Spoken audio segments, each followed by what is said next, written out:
Boa noite, sejam todos bem-vindos.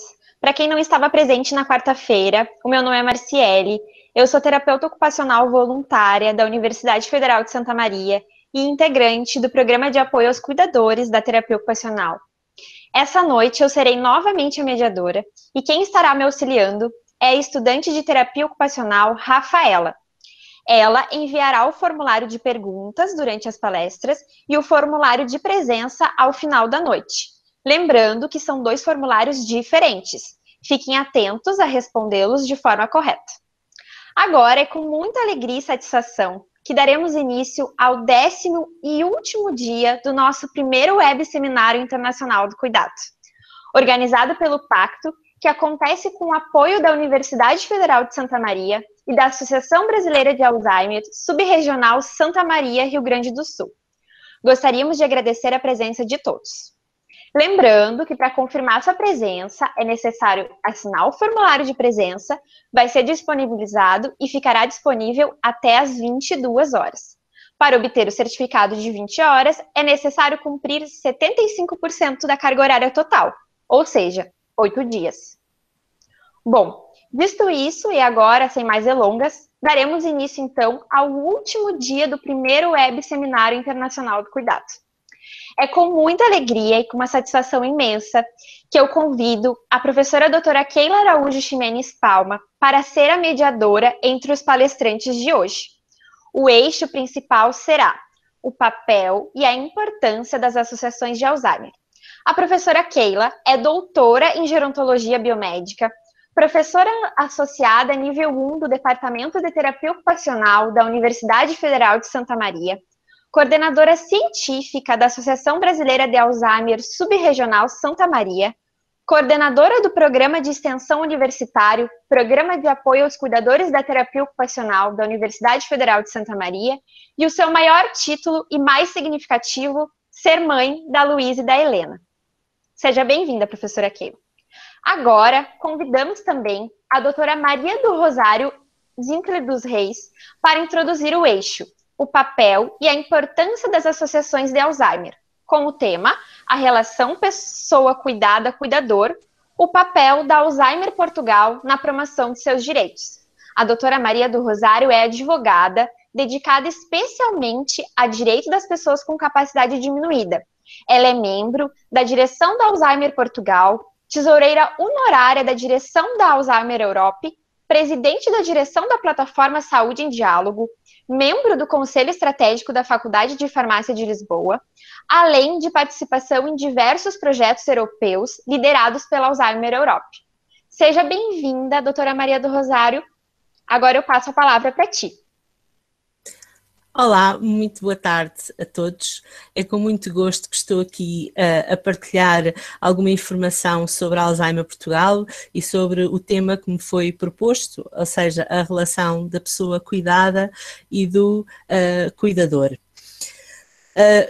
Como vos disse antes de começarmos, estão perfeitamente à vontade para me interromperem sempre que tiverem alguma dúvida ou alguma coisa interessante para partilhar. Estejam perfeitamente à vontade. Ora bem, vamos ver se eu consigo passar os slides. Sim.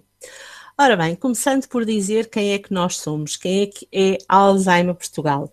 Nós somos uma organização sem fins lucrativos, somos uma organização de âmbito nacional, que já existe desde 1988, para melhorar a qualidade de vida das pessoas com demência e dos seus cuidadores.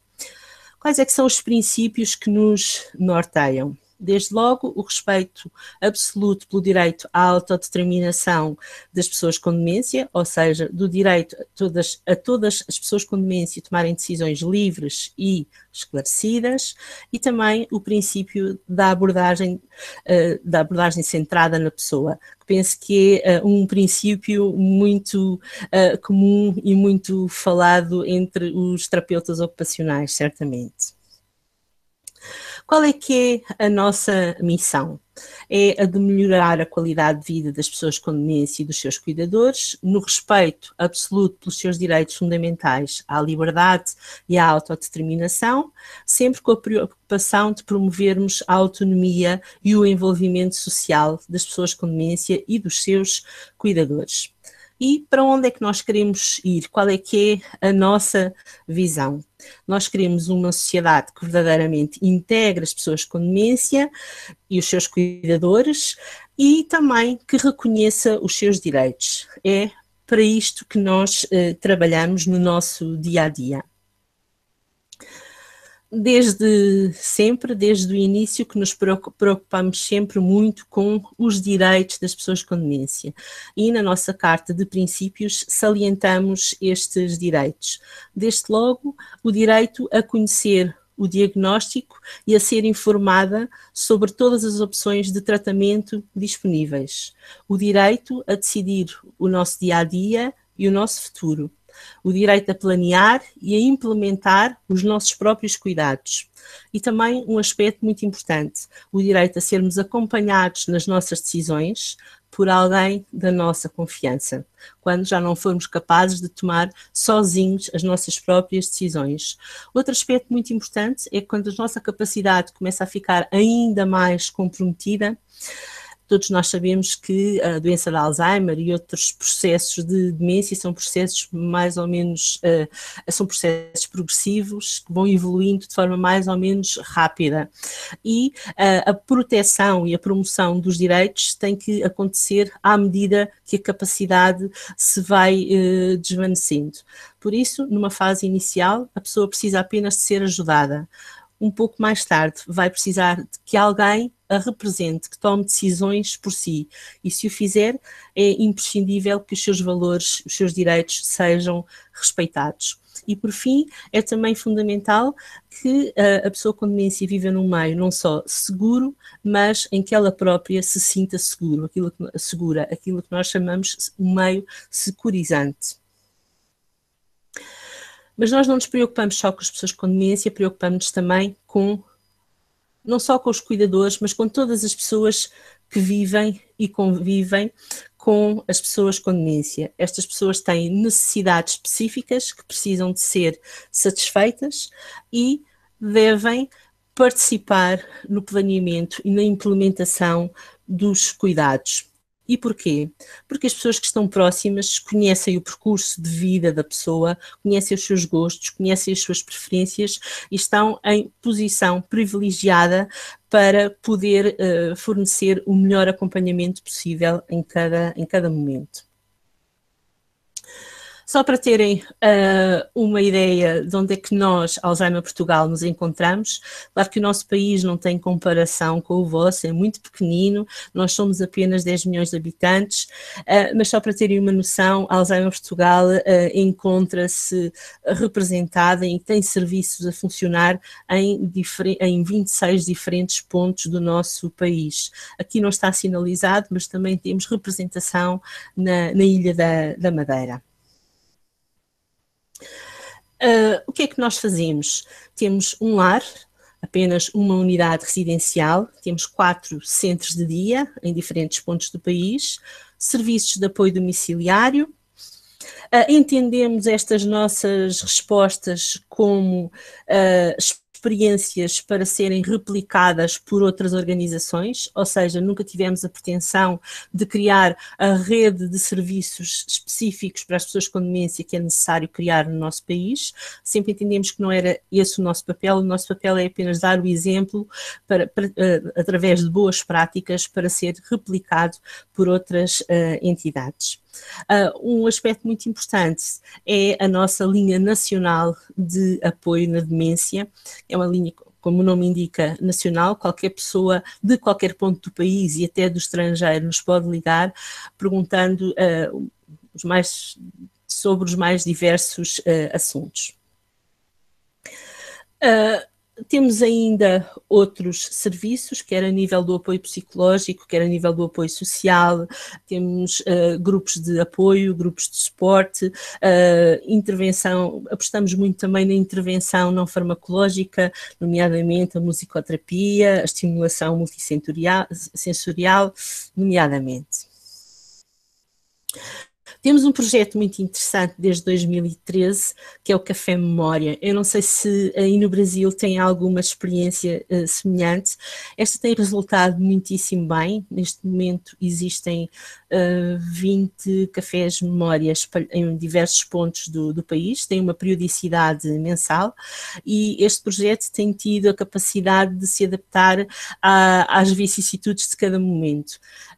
Tivemos um projeto que era o Café Memória Faixa à Estrada, ou seja, era um café memória itinerante, foi uma experiência muito interessante e agora, como não podia deixar de ser, em tempo Covid, temos o Café Memória Fica em Casa, que tem tido imenso sucesso, conseguimos ter muitos participantes e, apesar da distância, o sucesso deste projeto mantém-se.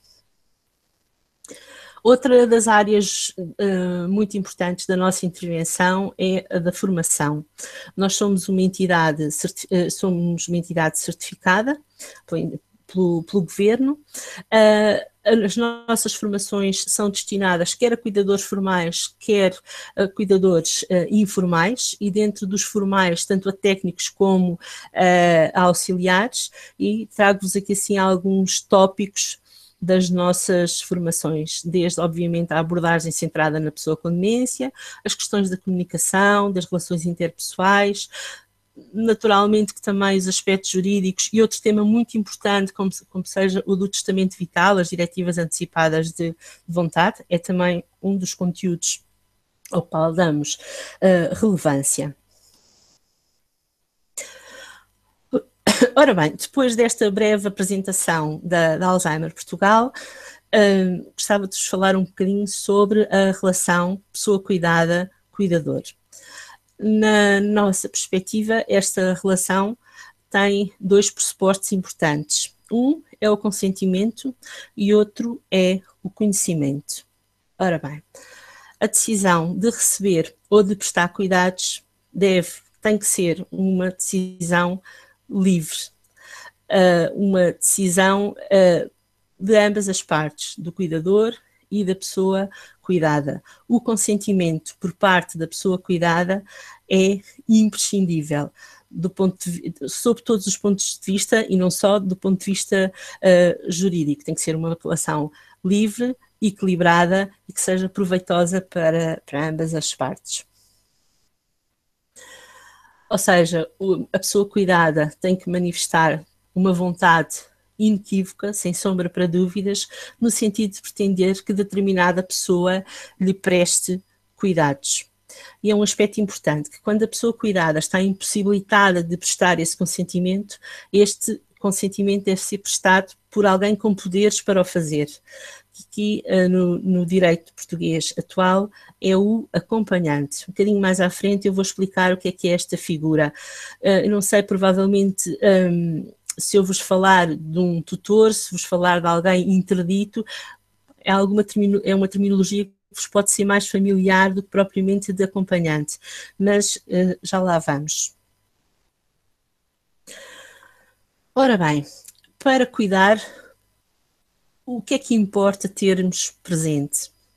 Antes de mais, o que é uma pessoa com demência? Nós não conseguimos cuidar bem se não conhecermos a pessoa com demência. Temos que conhecer as suas necessidades, os seus gostos, as suas preferências. Um aspecto muito importante é saber se a pessoa precisa efetivamente ter um cuidador ou não. Ou seja, aquele respeito pela autonomia que vos falei no princípio. É também imprescindível conhecer os direitos das pessoas de quem cuidamos e, naturalmente, saber respeitá-los. Quando pensamos em pessoas com demência, muitas vezes ainda pensamos naquelas pessoas que estão numa situação de demência avançada ou mesmo terminal. Mas a realidade diz-nos que existem muitas pessoas com demência que conhecem o seu diagnóstico e que continuam a ter um papel muito ativo na sociedade e a fazer valer e a fazer respeitar os seus próprios direitos. Há vários exemplos, com certeza que no vosso país também os têm. Eu trago-vos aqui assim 2 exemplos. Um é desta senhora que se chama Ellen, é um caso de demência de início precoce. Esta senhora, depois de ter passado por aquele turbilhão inicial de conhecer o diagnóstico, conseguiu dar a volta por cima e hoje em dia é uma ativista dos direitos humanos. E temos aqui assim outro exemplo desta senhora, nome Helga, e que é uma verdadeira força da natureza, é também uma ativista na defesa dos direitos das pessoas com demência, nomeadamente tem escrito algumas obras e onde nos dá o seu testemunho, ou seja, o que é sentir na pele, o que é a demência na primeira pessoa. E parece-me imprescindível, se queremos manter uma relação de cuidado com alguém que tem demência, temos que nos conseguir colocar no lugar dessa pessoa. E ouvir os seus testemunhos é absolutamente imprescindível. Esta senhora diz-nos que, naturalmente, que a demência não é um mar de rosas, mas que é possível viver bem com demência, e diz com algum sentido de humor, desde que se consiga negociar devidamente com a situação. E as pessoas com demência conseguem se organizar, conseguem manifestar a sua opinião, conseguem participar em grupos de trabalho, e trago-vos aqui assim o exemplo do grupo de trabalho de pessoas com demência que existe sob a égide da Alzheimer Europe. Temos aqui assim uma senhora de verde, que é a Dona Idalina, que é portuguesa, e nós sentimos um grande orgulho por ter uma portuguesa neste grupo europeu. Ora bem, depois de sabermos, de percebermos o que é uma pessoa com demência, temos que conhecer os seus direitos. E conhecer os seus direitos para quê? Para os sabermos respeitar e para os sabermos promover. E também para outro aspecto muito importante, para conhecermos os limites da nossa atuação. Porque não basta acharmos que sabemos o que é melhor para a pessoa, não basta gostarmos muito de quem temos à nossa frente, temos que ter a noção de que existem determinados limites à nossa atuação. Ora bem, e o que é que o cuidador precisa de saber? Precisa de conhecer alguns direitos, e eu vou-vos referir muito rapidamente a alguns que me parecem importantes. Desde logo, o direito à informação. A informação de saúde é propriedade da própria pessoa. E só excepcionalmente é que alguém, sem o nosso consentimento, pode aceder à nossa informação de saúde. Este é um aspecto muito importante. Obviamente que o cuidador tem todo o interesse em aceder a esta informação, interesse para prestar melhores cuidados, mas isto tem que ser feito dentro de determinados limites e respeitando sempre a vontade da pessoa com demência.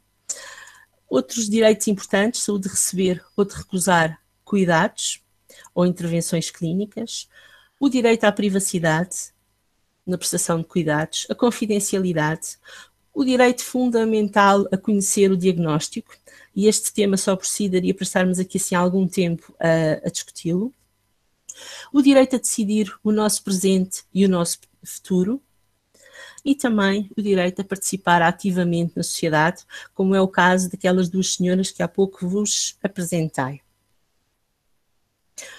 Quando falamos de direitos de pessoas com capacidade diminuída, temos que perceber qual é que é o enquadramento. E o enquadramento é naturalmente dos direitos fundamentais ou humanos que todos nós conhecemos, que é o direito à vida, à integridade física, ao livre e pleno desenvolvimento da nossa personalidade, ao respeito pela vida privada e familiar. Estes são direitos inerentes à qualidade de ser humano. São direitos que não nos são concedidos por ninguém, eles existem pelo simples facto de nós existirmos, de sermos pessoas. O que é que pode... E não se perdem nem com a idade, nem com a doença, nem com qualquer tipo de vulnerabilidade. O que pode acontecer é que a capacidade de os exercer de forma livre, pessoal e esclarecida, pode acontecer que essa capacidade fique comprometida por alguma vicissitude, nomeadamente por um processo de demência.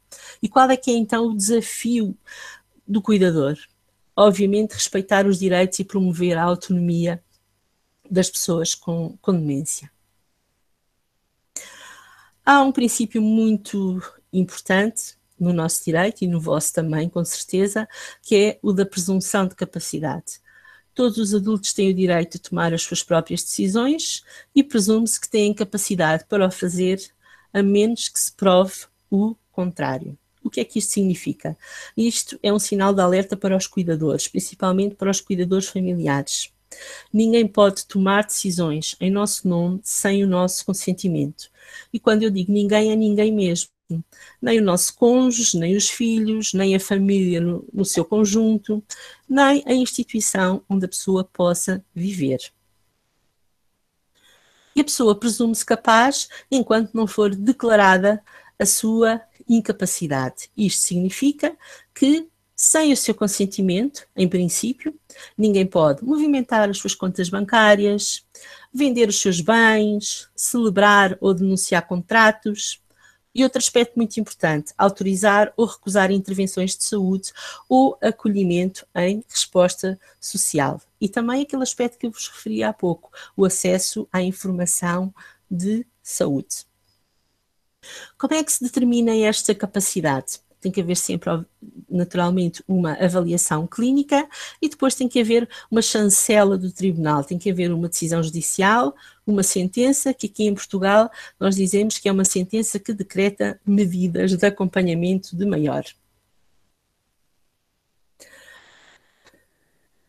Sabemos que as demências são um processo mais ou menos longo de perda de capacidades e também sabemos que aquilo de que nós precisamos em cada momento depende da autonomia que ainda conseguimos preservar.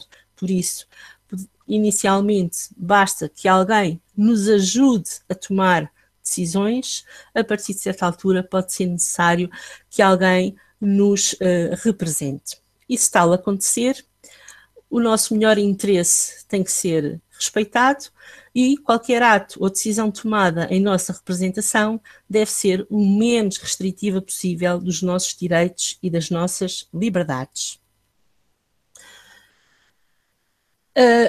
Quando cuidamos de alguém que está a perder capacidades, é muito importante encontrar espaço para planear o futuro. É muito importante que as pessoas, enquanto estão em condições de tomar as suas decisões, tenham a informação necessária para o fazer. E assim, é muito importante transmitirmos quais é que são os nossos gostos, as nossas preferências, nomeadamente quanto ao local onde pretendemos viver, que cuidados é que queremos receber ou que queremos recusar em fim de vida, quem é que é a pessoa ou pessoas da nossa confiança para que nós queremos escolher para nos ajudar ou representar na tomada de decisões, como é que vamos fazer quanto à gestão e disposição do nosso património. E tudo isto constitui desafios para os cuidadores, no presente e no futuro. É imprescindível que os cuidadores tenham esta perspectiva de que é fundamental conhecer e dar a conhecer os direitos das pessoas de quem cuidamos e informá-las sobre as formas de os exercer.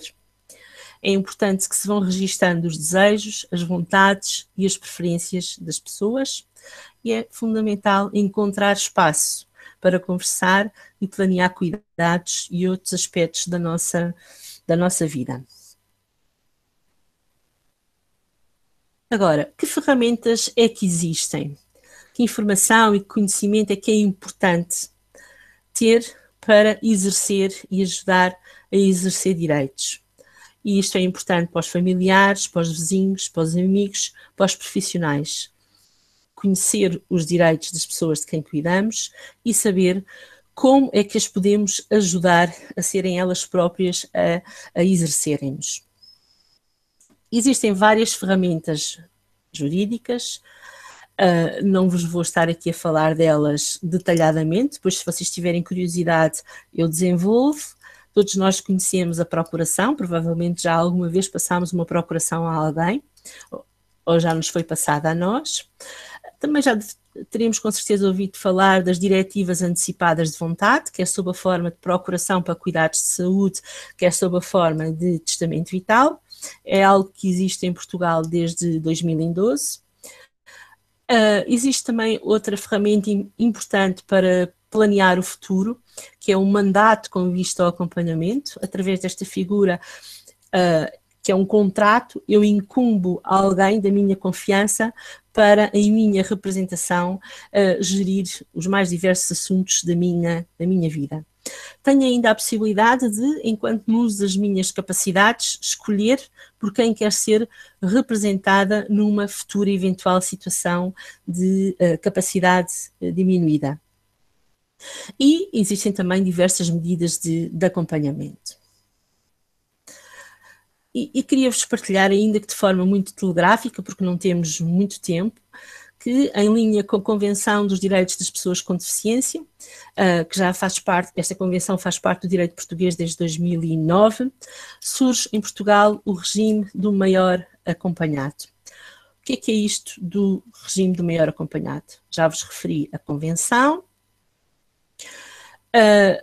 É importante termos presente que esta convenção tem como objetivo promover, proteger e garantir o pleno e igual gozo de todos os direitos humanos e liberdades fundamentais por todas as pessoas com capacidade diminuída e também promover o respeito pela sua dignidade. E esta convenção dá-nos uma noção, um conceito de pessoas com deficiência muito vasto, muito lato. Diz-nos que são todas aquelas que têm incapacidades duradouras, quer elas sejam físicas, mentais, intelectuais ou sensoriais, que, em interação com várias barreiras, podem impedir a sua plena e efetiva participação na sociedade. Este tópico aqui das barreiras é muito importante, porque se nós conseguirmos mover determinadas barreiras, podemos permitir que a pessoa continue por mais tempo a exercer a sua autonomia. É neste contexto da Convenção dos Direitos das Pessoas com Deficiência que surge em Portugal o regime do maior acompanhado. É um regime que vem consagrado numa lei de 2018, entrou em vigor em Portugal, é uma coisa ainda muito recente, em fevereiro de 2019, e queria-vos só dar assim, em 2 ou 3 pinceladas, uma noção do que é isto.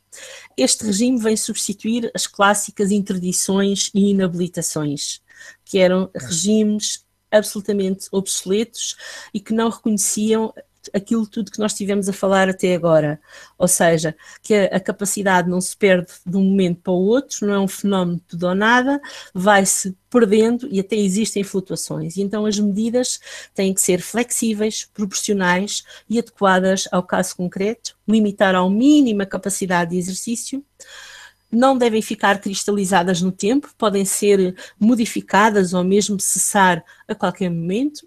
Ou seja, perante a situação concreta, perante alguém que tem capacidade diminuída, vamos ver de que medidas é que essa pessoa precisa e, em vez do pronto a vestir, vamos fazer um fato à medida, que é basicamente o que se pretende com este regime.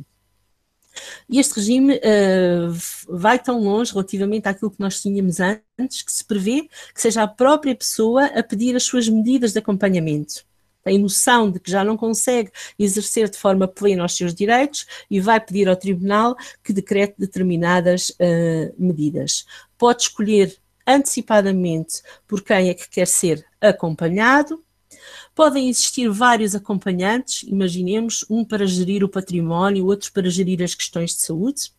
Um aspecto muito importante, os direitos pessoais e a prática de negócios da vida corrente são livres, ou seja, em princípio, se nada se disserem contrários, estão dentro da esfera da autonomia da pessoa. E quando estamos a falar de direitos pessoais, podemos estar a falar do direito a casar, do direito a viver em união de facto, do direito a votar, por exemplo. E estamos quase a terminar, isto foi mesmo tudo muito telegráfico, só vos queria dar transmitir esta mensagem. A quem é que se aplicam estas medidas de acompanhamento? Vemos que é a um grupo muito heterogéneo de pessoas.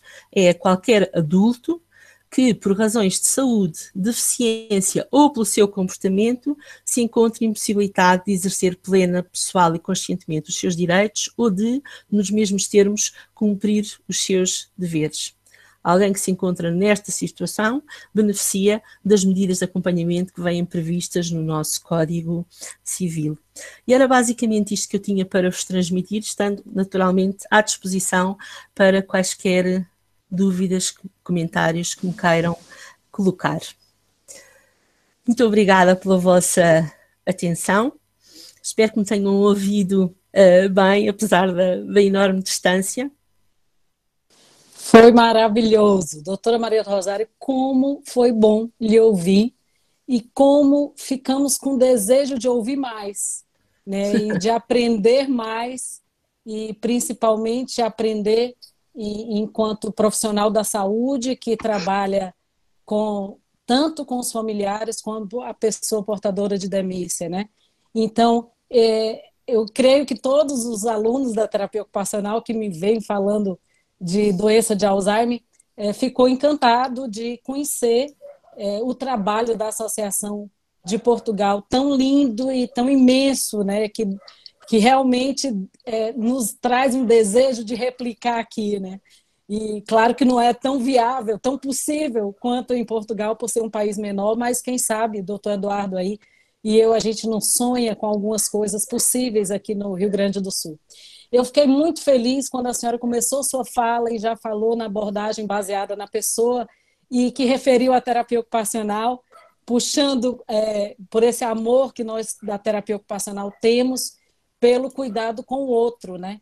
E principalmente quando a gente zela porque essa terapia ocupacional e esse cuidado, essa abordagem, realmente a gente defende que seja muito baseada na pessoa, em quem ela é, na sua história de vida, na sua história ocupacional, nos seus desejos, nos seus anseios, no que papéis essa pessoa desempenhou, que papel ela quer desempenhar na vida dela. E ouvi-la falar como advogada dentro de uma associação, lutando pelos direitos dessas pessoas, colocando tudo isso de uma forma tão bonita para a gente, como a senhora disse, de uma forma rápida, mas que nos deixou com vontade de ouvir mais, né?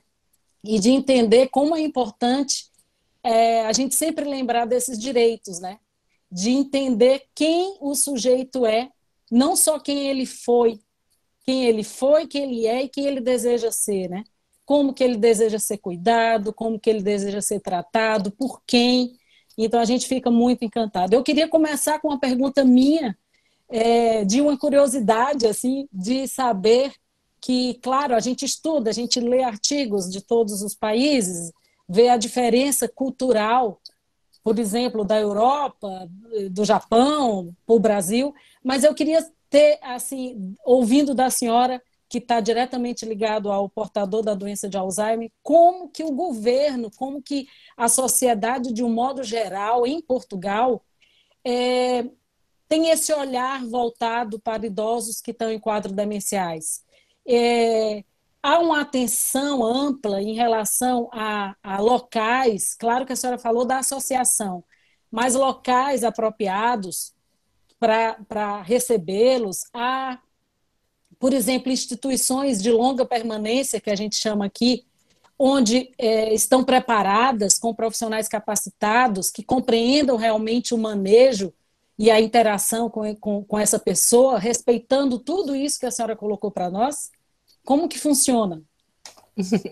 Muito obrigada pelos comentários e por esta pergunta. Há muito que nós lutamos para ter em Portugal um plano ou uma estratégia para as demências. Ainda não conseguimos, tem havido várias tentativas, mas a verdade é que ainda nada se concretizou e isso faz falta, porque existem muito poucas respostas específicas para as pessoas com demência. Nós temos notado um interesse crescente por parte da sociedade civil. Cada vez há mais instituições, lares, centros de dia, que se preocupam em saber, em conhecer, em ter formação específica na área das demências. Nós somos uma entidade formadora e cada vez damos mais formação, cada vez vemos o interesse crescente das pessoas, sem dúvida nenhuma. Mas também tenho que reconhecer que ainda existe muito estigma associado às demências e existem muitas iniquidades, não é? Há pontos do país onde praticamente não existe nada, ou mesmo não existe nada específico para estas pessoas. E mesmo as pessoas idosas também não têm, nem de perto nem de longe, o reconhecimento que merecem. Ainda podem ter ficado com a ideia de que o nosso país é um mar de rosas, porque eu estive a falar dos aspectos positivos da Alzheimer Portugal, mas não, longe disso, nós ainda temos um grande caminho a percorrer. Então a senhora não está sozinha, como tem um ditado aqui da Abras Nacional, né? Você não está sozinho, tem até um livro, a senhora não está sozinha, que no Brasil também nós continuamos, o doutor Eduardo vai ter uma fala muito interessante também, que ele pode contar muito a experiência do Rio Grande do Sul, mas essa luta, tanto para idosos, né, eu como gerontóloga lhe digo, como para o portador da doença de Alzheimer, ela é uma luta constante, eterna, né? Eu fiquei de fazer um link para a senhora entender um pouco por que existe, por exemplo, eu, professora da universidade, e eu, pessoa que também faço parte, membro da Associação Brasileira de Alzheimer, a subregional. Porque, como a senhora falou, há uma necessidade de formação, né? De uma formação mais qualificada e mais capacitada dessas pessoas.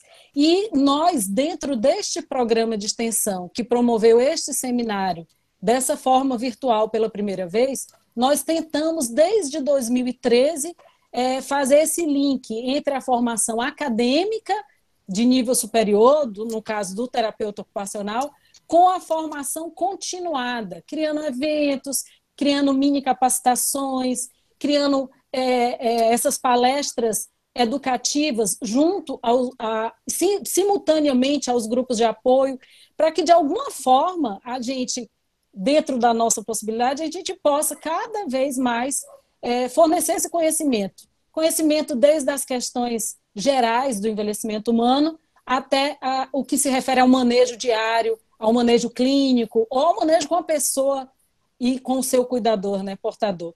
Então, o pacto, ele se uniu à Associação Subregional de Santa Maria aqui, se uniu ao pacto com esse intuito de ter esse apoio da universidade para que a gente tenha cada vez mais esse acesso, né, à formação. Que a gente possa ter parcerias, como tem o doutor Eduardo aqui, com médicos, com profissionais de diversas áreas. Quando a senhora falou dos direitos e da questão legal, de direito mesmo, né, do direito da sua profissão, eu tenho uma parceira que é muito amiga nossa, que é a que nos auxilia na Abras, doutora Manuela, que também palestrou para a gente, que fala muito disso, né? Da gente poder estar unido para entender o que é de direito do idoso. O direito do idoso existe, o que é que a gente pode realmente tirar do papel e colocar na prática, né? Porque, como a senhora falou, a minha curiosidade é que se Portugal acontecia muito diferente do Brasil. E a senhora quis dizer para mim que não, que ainda tem dificuldades aí, né? Porque eu sempre fico nesse anseio de que há um lugar onde o idoso ele é reconhecido e tem o seu valor, como deve ter, né? E tem os seus direitos realmente sem só estarem no papel, né? Que realmente existam espaços e que os governantes possam entender que não é uma população em minoria e que cresce a cada dia, né? Então, eu fico muito feliz de lhe ouvir, triste por saber que também não é tão maravilhoso, mas com o desejo de aprender com o que deu certo, por exemplo, na Associação de Lisboa, de Portugal, para que a gente possa, de alguma forma, dentro do que a gente consegue aqui, né, Marcele, fazer com a Associação de Santa Maria. Fico muito feliz e provavelmente Marcele tem mais alguma pergunta dos ouvintes. Essa foi um comentário meu. Vou deixar a Márcia falar dos ouvintes. Sim. A gente separou duas perguntas, então, aqui dos ouvintes, certo? A primeira é: como a senhora observa o preconceito com a pessoa idosa em Portugal? Existe ainda muito preconceito, muito estigma e parte do princípio que a pessoa, por ser idosa, por poder ter dificuldade em ver, em ouvir, em entender, não é capaz de nada. Passa-se-lhe um rótulo de incompetência e a tendência é para fazer tudo por ela, atropelando os seus direitos, mesmo com a melhor das intenções. Mas isto acontece sistematicamente.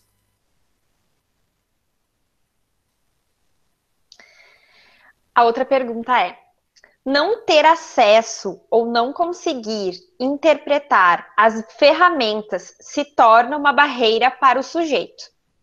Há um acolhimento para tirar dúvidas de forma gratuita e de fácil acesso para os cuidadores? Quem são os profissionais envolvidos, se tiver?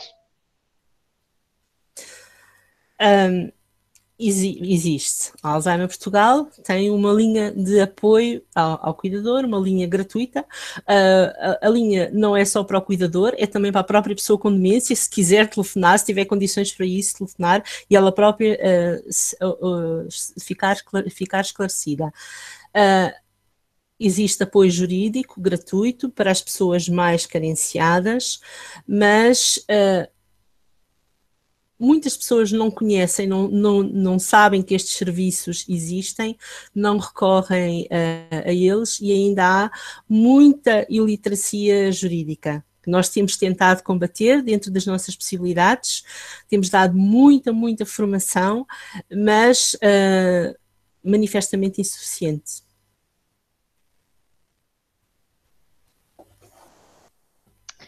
Foi muito bom ouvir a senhora, assim, e identificar que também tem muito parecido com o que acontece aqui, né, Keila?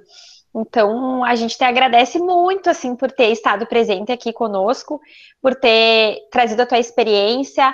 Eu quero te parabenizar pelo teu trabalho também, que eu sei que a senhora está há anos envolvida com isso, né? Nessa Sim. luta, né? Sim, eu penso que até para vocês brasileiros eu já sou uma pessoa idosa, não é? Estou há tantos anos, estou há muitos anos e já pertenço ao grupo das pessoas idosas. Vocês não consideram idosos a partir dos 55? A gente considera a pessoa idosa a partir dos 60. Dos 60, também estou quase. Estou quase. Estamos todos a envelhecer. Marciele envelhecendo, doutor Eduardo envelhecendo, Keila, todos a envelhecer. Eu digo, doutora Maria do Rosário, em aula, que se envelhece a partir do momento que se é gerado, que é um processo contínuo desde a gestação e que por isso deve ser falado sempre, né? Não deve começar a falar do envelhecimento só na graduação, devia falar do envelhecimento nas escolas, na escola da infância, né, na adolescência, para que esse respeito chegue algum dia de uma forma ideal, né, de uma forma realmente merecida, né? E a gente não queria que a senhora fosse embora dormir, apesar que eu sei que está tarde. Aí em Portugal. Não, eu faço questão de ficar a ouvir. Ai, que delícia, que coisa boa. Sim. Então, ótimo. Então, agora é isso que eu ia lhe dizer. Não vá embora, fica aí para a gente bater um papo, agora ser uma coisa mais descontraída. O doutor Eduardo vai contar para a senhora um pouco de como funciona a Abras aqui no Brasil, a Regional Rio Grande do Sul, como que a gente está construindo parcerias, mas a gente quer conversar mais com a senhora, tá bom?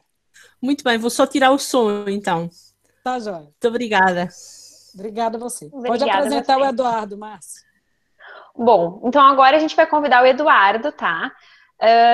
E ele vai falar um pouquinho sobre a importância, então, da Associação Brasileira de Alzheimer. O Eduardo, ele é psiquiatra, ele é diretor proprietário da Vitalis Morada Sênior e é presidente da Associação Brasileira de Alzheimer Regional Rio Grande do Sul. Então, Eduardo, seja bem-vindo. O senhor já está aqui desde o início. Agora vamos ouvir um pouquinho. Obrigado pelo convite, obrigado pelas pessoas que estão aqui. E muito obrigado a Keila. E muito obrigado à doutora Rosário. Eu posso dizer que eu aprendi bastante coisa, e isso acho que é o mais rico nessas mesas redondas que a gente faz. E talvez o maior aprendizado em toda a apresentação dela, algo muito curioso, Keila, acho que prestaste atenção também, de que todas as falas não são eles, eles, os pacientes com Alzheimer, são nós. Isso eu achei muito interessante. Então, quando fala, por exemplo, da interdição, não se fala os direitos que o idoso pode ter, se fala o direito que nós temos se formos interditados. Isso eu achei sensacional. Achei que sim, é um foco baseado na pessoa e acho que já é um aprendizado para nós que se manteve em toda a apresentação da doutora Rosário. Achei muito interessante mesmo. Eu vou colocar aqui a apresentação da tela.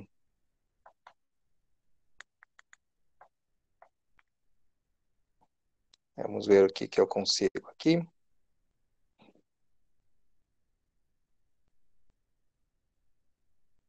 Aqui. Tá ok? Vocês conseguem ver a apresentação aqui? Ainda não apareceu. Então, vamos lá, vamos resolver isso. Onde é que eu preciso ir aqui? Enquanto o Eduardo tenta achar a tela dele, doutora Maria do Rosário, a gente fica feliz porque realmente quando a senhora coloca nós, mesmo nós sabendo, né, Eduardo, disso, que nós podemos em breve estar nesse lugar do outro, e nós, enquanto profissional da saúde, temos que ter esse lembrete de pensar como que nós vamos tratar aquele outro, pensando como nós gostaríamos de ser tratado também, né? Todas as questões, nas questões médicas, nas questões terapêuticas ocupacionais, de reabilitação, nas questões do direito, na questão da sociedade. E eu acho que esse período agora de ficar em casa fez a gente refletir isso, né? Como que a gente quer a nossa vida, né? Abriu, Eduardo? Ó, legal. Eu achei isso sensacional. Depois tem mais algumas observações do meu aprendizado com a excelente exposição da doutora Rosário. Bom, deixa eu tirar isso aqui, então. Bom, já fui apresentado, então, vamos passar um pouco isso. A segunda questão que eu quero comentar com a doutora Rosário é que a gente brinca muito aqui no Brasil, né, que tamanho não é documento.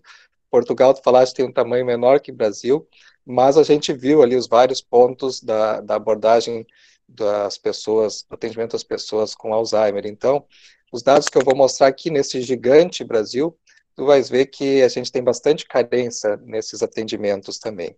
Bom, a Brás, no Brasil, ela foi fundada em 1991, em São Paulo, e aqui no Rio Grande do Sul, um pouco depois, em 1998. Hoje, apesar de todo o tamanho do Brasil, nós temos 21 regionais, 16 sub-regionais, 81 grupos de apoio. Então, talvez na proporção aí com Portugal, a gente está ouvindo muito, em épocas de coronavírus, dividir por 100 mil habitantes. Se a gente dividir por 100 mil habitantes, eu acredito que Portugal vai ter um atendimento acima do nosso, doutora Rosário. Esses 81 grupos de apoio, eles estão divididos em 47 informativos e 34 sociais ou emocionais. Depois eu vou falar um pouquinho a diferença de cada um desses grupos. Mas se a gente olhar, os grupos de apoio é o que mais faz a aproximação das ideias da Abras com as pessoas que fazem realmente o uso do nosso conhecimento, das nossas estratégias. Então, 81 para um Brasil inteiro do tamanho que é pouco. Mas a gente está batalhando para crescer e depois a gente vai ver um pouquinho na apresentação como se pode melhorar isso. Né? Também vou trazer a missão da Abras, tá? Que ela está amparada no apoio social, emocional e informativo aos familiares.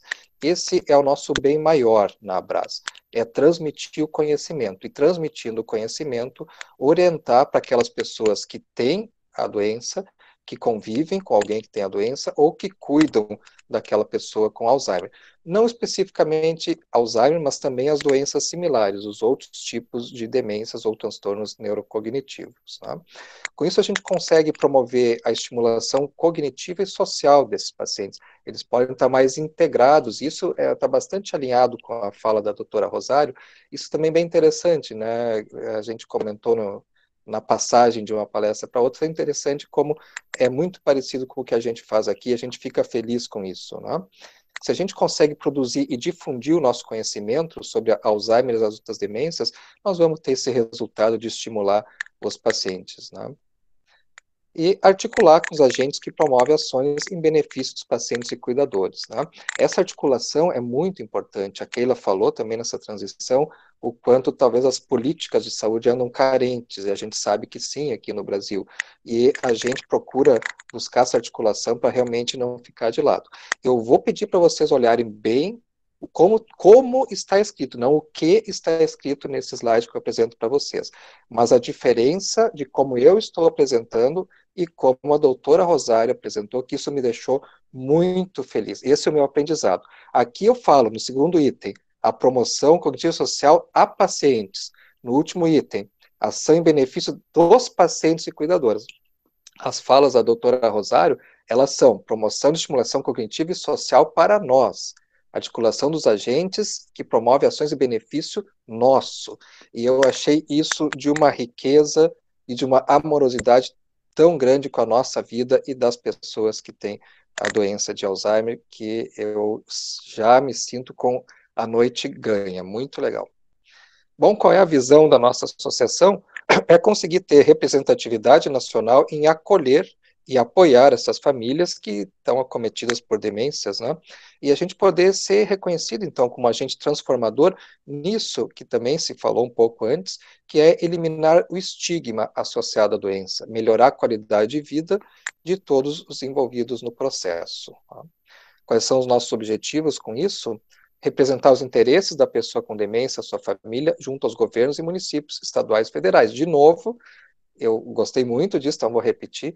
Talvez, provavelmente, a doutora Rosário diria nos representar junto aos governos municipais, estaduais e federais. Oferecer e ampliar a criação dos grupos de apoio, que é a nossa melhor ferramenta na assistência às pessoas, produzir material informativo de amplo alcance e distribuição, oferecer os programas sociais para que cheguem realmente nessas pessoas, produzir materiais e atividades que favoreçam a relação entre os pacientes e familiares, o que é muito importante, inclusive no manejo de pequenos problemas de agitação, por exemplo, que podem evitar que isso evolua para agitações maiores, e inclusive os distúrbios que ocorrem nas famílias, os rompimentos familiares, inclusive. Ministrar cursos de atualização, incentivar as pesquisas científicas nessa área, organizar congressos e jornadas sobre o tema. Nós tínhamos um planejado para esse ano que acabou sendo alterado em função do coronavírus. Esclarecer as dúvidas e orientar sobre os procedimentos voltados à assistência ao paciente com a doença de Alzheimer, difundir as ações por meio de regionais e subregionais em todo o país. Como o nosso país é grande, se a gente não se subdividisse, né, então nos estados, e cada estado, então, em regiões do seu estado, seria muito difícil a gente conseguir atingir um número grande de pessoas. A Keila comentou um pouco que a gente tem livro sobre algumas informações para Alzheimer, a gente tem um DVD também, esse é um DVD, né? Alzheimer, quanto mais souber, mais tempo você terá para lembrar. Que é a ideia de trazer o diagnóstico precoce, a informação precoce, e aí se poder, inclusive, aproveitando um pouco a palestra da doutora Rosário, inclusive conhecer um pouco melhor a realidade daquela pessoa e trabalhar com ela os desejos dela para um futuro que talvez ela não vá mais ter condições de responder por si, mas ela pode, antes disso, já registrar as suas ideias, as suas vontades. Esse é um livro também, a nossa associação, o alemão veio nos visitar, ligado ao alemão Alois Alzheimer, que foi o descobridor da doença de Alzheimer, na questão anatomopatológica, e esse é um outro livro que a Keila falou antes, né? Você não está sozinho. Então, os aprendizados com a doença de Alzheimer. O nosso site ele também tem várias informações, várias publicações, tem muito artigo. Agora, na época do Covid, por exemplo, nós temos como os idosos estão reagindo e que estratégia a gente pode fazer para os idosos estarem menos desconfortáveis no isolamento. É um material bem frequente em nosso site, né? Então, convido vocês a visitá-lo, é abras.org.br, é bem fácil. Então, vejam aqui que tem desde material sobre a explicação do Alzheimer, qual é a causa, fator de risco e proteção, até, nesse momento, nosso compromisso com os idosos durante a pandemia. Recentemente, no projeto de sinapses de vários artigos A gente escreveu uma série de textos sobre Alzheimer e coronavírus. Convido vocês a olharem lá no site. O site também tem alguns vídeos, algumas campanhas que a gente já fez. Por exemplo, a campanha Eu Não Esqueço, em que a gente amarra o lacinho, tá, da cor roxa, a gente amarra esse lacinho no dedo e lembra das pessoas, tá, que o Alzheimer existe, que essas pessoas precisam de ajuda e que isso é importante, então, que a gente esteja lembrando o tempo inteiro. Muitas vezes os familiares, eles vêm e falam do quanto está difícil, do quanto eles estão, entre aspas, enlouquecendo com a situação que acontece em casa, e ali também a gente deve lembrar eles que quem está doente é o familiar deles e não eles, e por isso é importante que eles deem uma atenção com o conhecimento que eles podem ter em não se apresentarem doente para paciente, para pessoa com Alzheimer, porque isso vai fazer com que todo o ambiente também caia em muita doença e não evolua de uma forma positiva. Então são campanhas bem interessantes que estão em nosso site. Também, e bastante importante, as histórias contadas de pessoas que viveram o Alzheimer ou de pessoas que conviveram com alguém ou cuidaram de alguém com a doença de Alzheimer. Então, isso nos coloca no patamar de poder trocar ideias e não a gente simplesmente despejar conteúdo nas pessoas. Assim como eu tenho a honra de ter aprendido nesses 30 minutos da doutora Rosário, quando a gente faz curso, quando a gente faz palestras, quando a gente leva material para os familiares e cuidadores, sim, a gente também recebe muita informação, muito conteúdo, a gente revê tudo aquilo que a gente tem e a gente aprende muito também. Escutar as histórias de vida contadas pelas pessoas que estão passando por isso nos traz um rico aprendizado e nos faz realmente crescer bastante. E essa ligação, né, o profissional que tem a informação, a pessoa familiar que recebe, a pessoa que usufrui, a pessoa que cuida, ela é um caminho de duas vias. As informações vão e elas voltam. E geralmente elas vão de um jeito e voltam de outro, mais enriquecidas. Se sobrar um tempinho, depois eu conto algumas histórias para vocês. A nossa maior ferramenta são os grupos de apoio ao familiar e cuidador. É uma ferramenta que a gente utiliza na forma de reuniões. Essas reuniões elas têm um caráter informativo e tem também reuniões em caráter emocional, que são reuniões um pouco mais fechadas e mais sistematizadas, onde se permite que os afetos sejam expressados mais. Na reunião de apoio informativo também, mas se dá prioridade para realmente a troca de informações do aprendizado, né? Então, é um espaço de encontro, aprendizagem e troca de experiências. Isso é importante. Não é um espaço, de novo, que a gente joga a informação. É um espaço que a informação vai e a informação volta. E é muito importante isso. É uma oportunidade de refletir sobre a tarefa de cuidado, sobre novas perspectivas, o encontrar novas estratégias para superar as dificuldades e descobrir novas formas de lidar com o cotidiano modificado. Isso é uma constante em quem cuida de um paciente com Alzheimer, ou de quem convive com ele, que todo tempo a gente vai descobrindo e redescobrindo. Todo tempo a gente vai traçando estratégias, experimentando as estratégias. Muitas vezes elas são suficientes, noutras a gente tem que repensar, noutras a gente vai, inclusive, trocar porque pode ter dado errado. Esse fluxo de estratégias faz com que a gente consiga descobrir cada vez mais o que aquela pessoa precisa e o que em nós a gente pode desenvolver para dar o apoio para ela. Acompanhando isso, né, dessa troca de informações, muitos dos familiares ou dos cuidadores, eles acabam se tornando voluntários e multiplicadores dessa ideia. Isso talvez seja o mais legal que a gente tem hoje de pessoas que estão na Brás e que vieram a partir do momento em que foram participando dos grupos de apoio, gostando do que era proposto, contribuindo para o que era proposto. Então, grande parte das pessoas que estão na Brás, elas fazem isso de forma voluntária, e isso faz com que a gente consiga manter a Brás sem fins lucrativos. A gente consegue fazer todas essas ferramentas, grupos de apoio, palestras, todos esses materiais, sem ter ônus para pessoas. As pessoas não precisam pagar por isso, é gratuito, isso é muito interessante. Os nossos grupos de apoio, eles hoje estão acontecendo no formato virtual.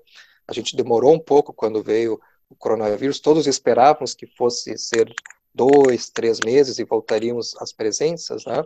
Mas a gente viu que não é assim e a gente não tem hoje como definir quando as coisas retornam àquele normal que a gente tinha.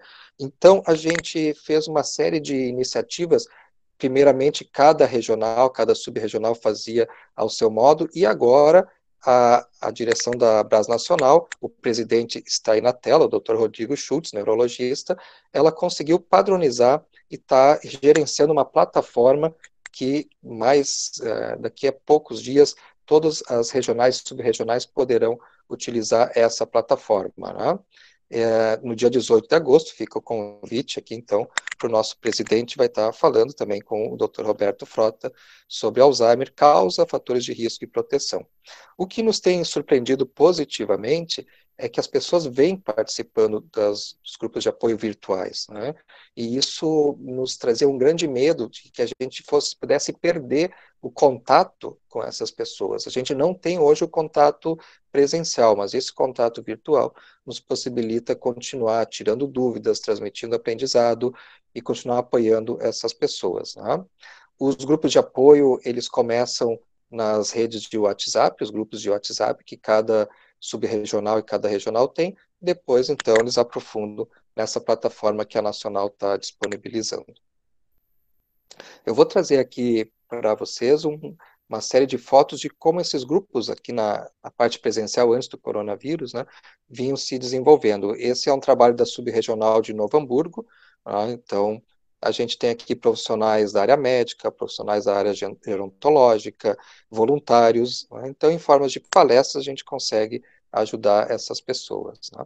A subregional de Veranópolis, então, a gente muda de região e continua tendo a mesma forma de abordagem, o mesmo também interesse das pessoas, isso é bastante interessante. Em Caxias do Sul tem uma subregional forte também, e olha que interessante esse trabalho que eles fizeram de reunir pinturas, reunir telas das pessoas com Alzheimer para expor esse trabalho delas. Isso é bem interessante na ideia aquela de desmistificar, de diminuir o preconceito de que essas pessoas são totalmente incapazes, né? E também na área da terapia ocupacional, a Keila pode falar mais do que eu, é um estímulo para que a pessoa preserve muitas das suas capacidades. A arte-terapia funciona muito bem com isso, e a valorização do seu trabalho também, da forma que a pessoa ela faz aquele trabalho sabendo que vai ter vai ter um retorno para ela, e isso estimula ela a fazer a próxima tela e a próxima e a próxima. Aqui da região de vocês, olha que legal, né? Eu botei por primeiro essa foto, porque é uma atividade fora do ambiente fechado, né? Então, um encontro no campus, aí da Universidade Federal de Santa Maria, que é bem interessante também. Santa Maria tem essa particularidade que a gente está querendo espelhar nas outras subregionais, que é contar com o apoio da universidade. O apoio da universidade faz com que também a gente tenha os voluntários, os alunos, e assim como aquele jogo, né, vamos pedir ajuda aos universitários, isso é muito útil, porque todos os profissionais que entram na área da saúde, eles acabam sobrecarregados entre as suas atividades do dia a dia e mais as atividades da Brás. Então, os alunos são muito importantes nesse apoio logístico que nos fornecem, e muitos acabam se tornando, então, voluntários em definitivo e seguem com a gente depois. Aqui o outro grupo, né, vocês vão encontrar ali a Keila logo atrás, né, ali no segundo plano, também o grupo de apoio de Santa Maria. Essa foto, ela mostra muito o aspecto informal que cria os grupos de apoio, né, a gente tem o pessoal nas palestras, enfim, mas tem todo esse aspecto de poder se compartilhar os assuntos, poder permitir que seja fluido, seja dinâmico o encontro, né? E esse aqui, então, mais recentemente, é um encontro que a gente fez com as subregionais aqui em Porto Alegre, mas de forma virtual, né? Todas as pessoas ligadas à Brás poderiam, de qualquer lugar do país, qualquer lugar do mundo, inclusive, poderiam acessar e compartilhar com a gente esse momento. Foi uma experiência bem interessante, e a gente viu que sim, que funciona, então a gente não vai se dar por vencido pelo coronavírus, nós vamos continuar nos encontrando.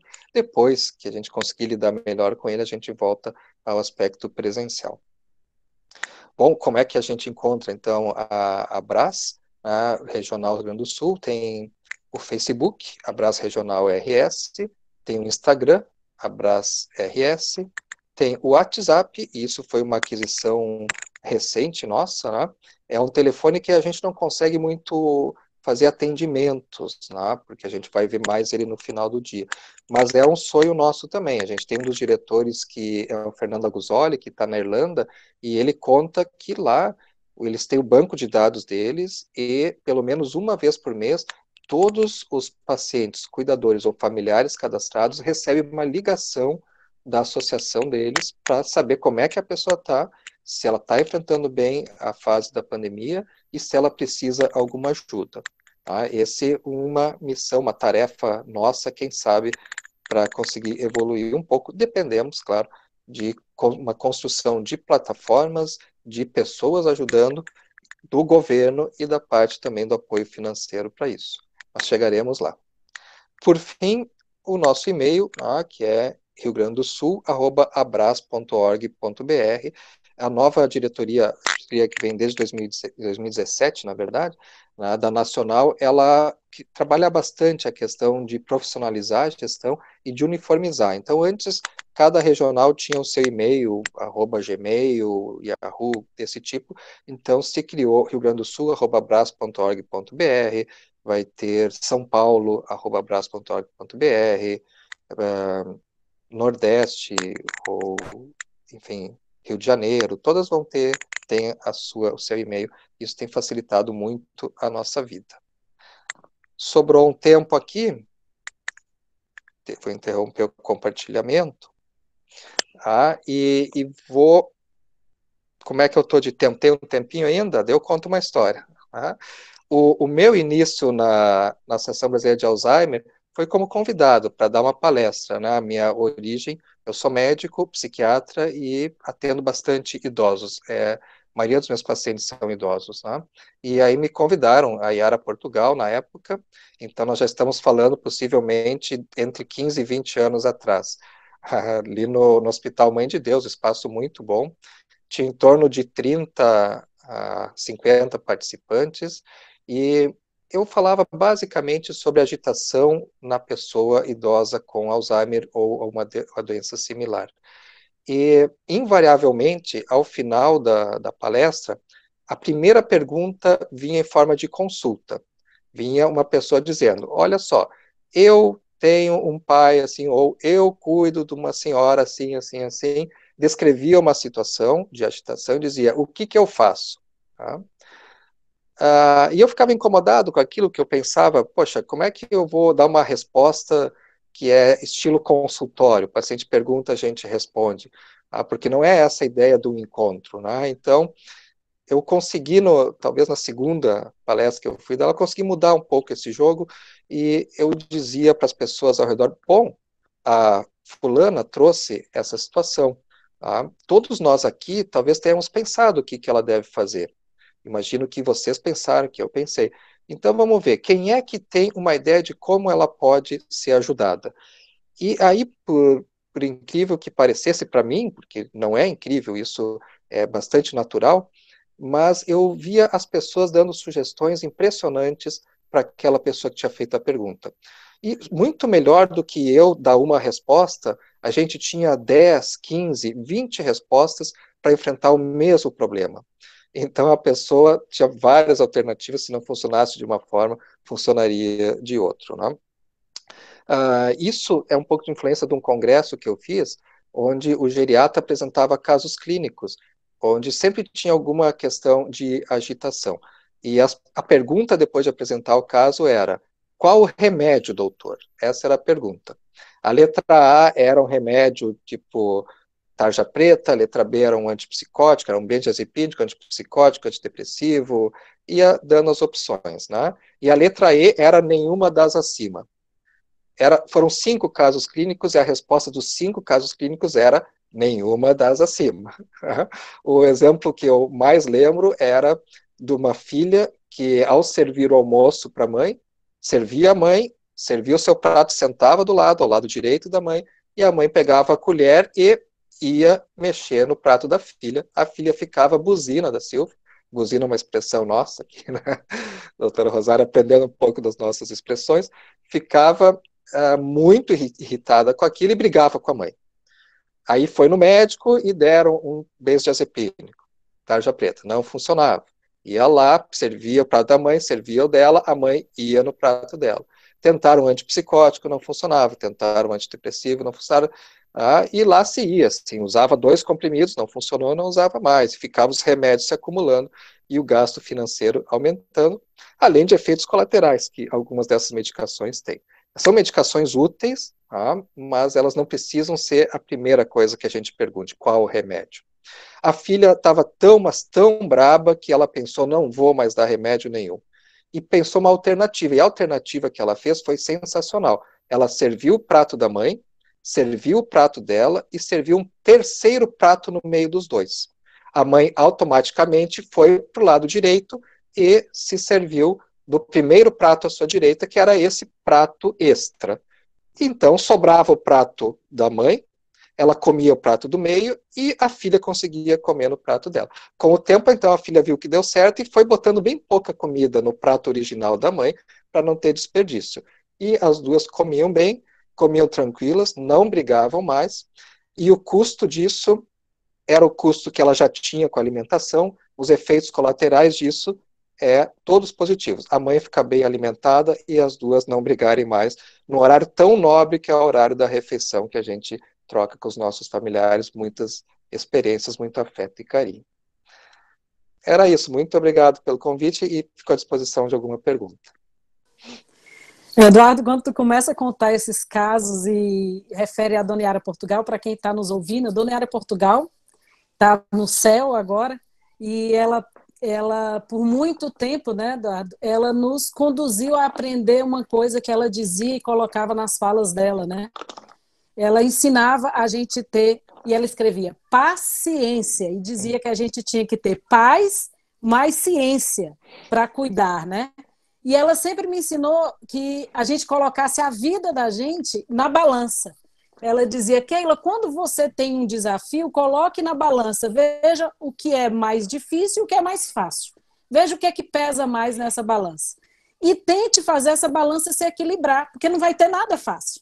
E com isso, Eduardo, durante os 12 anos que eu fiquei com ela, e que eu fiquei em Porto Alegre, e que eu fiquei junto com a coisa dos grupos, né, desde o Hospital de Clínicas até o Mãe de Deus, até o Moinhos de Vento, a gente aprendeu que não tem essa receita, né, Eduardo? Não tem a receita do médico, não, quer dizer, existe a receita, mas eu digo assim, não tem uma receita mágica que responda a todas essas necessidades e a todos esses direitos que a doutora Rosário falou, que essa experimentação que tu contou de um caso, de uma filha que, né, conseguiu transformar o almoço dela numa tranquilidade, depois de perceber que algumas medidas simples podem dar resultado satisfatório, né?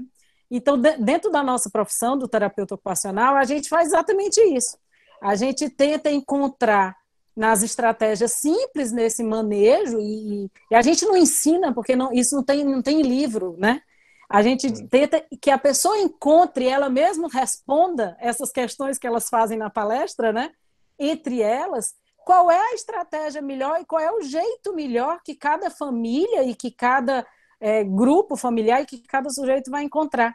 Então, a minha pergunta vai para ti, diante de uma pergunta que eu tive também numa palestra do Hospital de Clínicas lá em 2003, 2004, onde uma filha, a gente falava muito dessa paciência, desse amor e a importância dela, a filha, estar ali no grupo de apoio da associação, ela levantou e disse, e doutora Keila, quando a filha, ela querendo dizer dela, né, não foi bem cuidada durante a vida inteira, e quando a filha sofreu maus tratos, e quando a filha passou por muita dificuldade com esse pai, mas a filha é filha única, e essa filha não tem o direito de ter vida porque tem que proporcionar esse cuidado. E naquele momento eu fiquei sem resposta, tanto a doutora Rosário quanto o Eduardo, eu fiquei sem resposta, mesmo tendo muita experiência com o cuidado, né?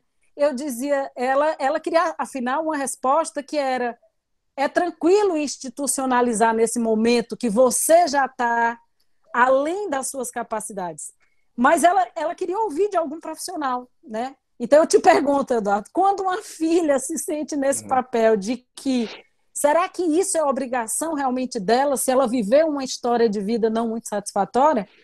Porque às vezes a gente fica sem resposta diante desses casos, né? E naquele momento eu pedi para outros familiares, fiz essa estratégia do outro familiar dar a resposta e dar sugestões para ela de como ela melhorar aquilo ali, né? Através do perdão, através do resgate de algo bom daquela experiência, mas ela narrava para a gente que era algo muito difícil. Então eu te pergunto isso, como que a gente maneja uma situação dessa? Eu vou fazer um desafio para vocês, tá? Que vocês, na próxima semana, nem precisa ser 7 dias, pode ser nesse final de semana, os próximos 2 dias, vocês percebam quantas vezes vocês vão usar ou pensar essa expressão que a filha disse. Eu tenho que. Eu tenho que é um vício nosso da obrigação. Eu tenho que me amarra a algo que me deixa sem outra opção, me deixa sem alternativa. Se vocês se derem conta, esse é o meu desafio para vocês, nesse final de semana, pensem quantas vezes, eu tenho que assistir a doutora Rosário e o doutor Eduardo. Por que tu tem que? É algo, eu gostaria. Bom, então, gostaria, não gosta mais? Não, eu gosto, eu quero assistir. Então tu já muda o conceito de uma obrigação. Tudo aquilo que a gente pensa como uma obrigação nos traz um primeiro conflito, que é uma dificuldade em realmente realizar aquilo. Tudo aquilo que nos traz, que a gente pensa é bom para mim, ou eu quero, nos traz uma sensação de recompensa, nos traz uma sensação de alinhamento. E isso facilita bastante a nossa vida. É claro que tudo aquilo que é feito com obrigação, o resultado é muito, muito menor do que aquilo que é feito com amor, com gratidão por uma vida em que se foi também cuidado.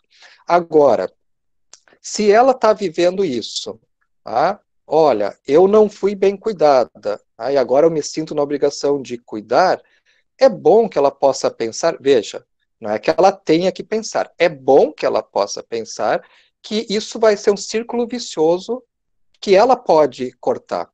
Ela pode cortar cuidando da pessoa que não cuidou dela. Porque aí, provavelmente, as coisas voltam nessa vida. Né? Provavelmente, se um dia ela tiver alguma dificuldade, não necessariamente do tipo Alzheimer, mas qualquer outra, as pessoas vão poder se espelhar no que ela fez pelo pai, ver mérito naquilo e vão devolver para ela isso. Vão, de uma forma muito afetiva e de muito reconhecimento, poder cuidar dela. Ao passo que, se ela manter essa relação, você me maltrata, então eu não cuido de ti, eu te maltrato de volta, provavelmente em alguma situação da vida dela, o que ela vai ter para ela vai ser também um maltrato, uma dificuldade de cuidarem dela. Então é uma oportunidade única na vida dessa pessoa de quebrar um círculo vicioso, de quebrar esse conceito de que é o cachorro correndo atrás do próprio rabo. Né, de cortar com isso. Se isso vai ser através de terceirizar para um cuidador, né, se vai ser através de uma instituição de longa permanência, um residencial geriátrico, bom, aí vão se abrir várias possibilidades, mas todas essas, ela vai poder escolher um cuidador adequado, e não qualquer um, porque na raiva eu boto qualquer um, eu vou querer um que não maltrate, que cuide, que tenha conhecimento. No afeto eu consigo fazer isso. A mesma coisa na escolha de um residencial. Eu não vou colocar naquele que é mais perto da minha casa, porque eu vou me incomodar menos se tiver que visitar. Eu vou colocar naquele que eu fui lá, que eu me senti num ambiente melhor, que eu reconheci os profissionais com capacidade de dar uma atenção para o meu pai, aquilo que talvez eu tenha dificuldade de fazer, eles vão poder fazer. Então muda bastante tu fazer algo por obrigação ou tu fazer algo por amor. Não precisa ser o amor que tu já recebeu, mas pode ser pelo amor que tu tem contigo, para que isso se expanda no amor que tu venha receber depois. Importantíssimo, né, Eduardo?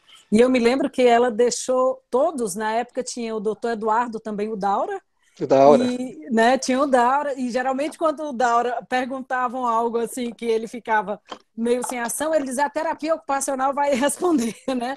Mas porque ele sempre dizia, a Keila vai falar agora. Mas por quê? Porque a gente não tinha esse dado conta de que a nossa fala, era direcionada às pessoas, quando era técnica, do que ela deveria fazer, quem ela deveria procurar. E não é bem isso, é fazer a pessoa refletir também. E eu me lembro que eu dizia sempre nas minhas falas, e eles perguntavam, por que tu diz isso? Eu dizia, agradeçam cada dia desse cuidado que você prestou. Um dia, hoje, por exemplo, hoje nós estamos aqui, olha que oportunidade única, especial, né? Agradecer essa oportunidade que foi hoje. E eles se sentiam muito cobrados naquelas nossas reuniões de que tinham que anotar tudo que estava sendo exposto nos slides, que tinham que levar todos os folhetos, que tinham que pegar os telefones dos médicos urgente, mudar de médico, porque eles achavam que iam achar uma receita para aquela situação mudar, enquanto a situação só ia mudar a partir deles, né? E aí muitas vezes eu dizia, olha, não existe receita e essa mudança, ela pode ser hoje de uma forma, amanhã de outra, e ela é conforme a sua condição. A minha forma de cuidar do meu pai vai ser diferente da sua. A minha forma de entender a minha história de vida vai ser diferente da sua. Então a gente respeita a tua história e a gente já te parabeniza por isso. E todo mundo bateu muita palma para ela, porque ela é uma pessoa que era filha única e que estava cuidando há muito tempo do pai dela e realmente estava precisando de apoio no sentido psicológico, porque tinha deixado de lado muitos aspectos da sua vida por não pensar nela, né? Então, realmente, isso é muito importante. Eu creio que tem a pergunta do público, né, Marcele?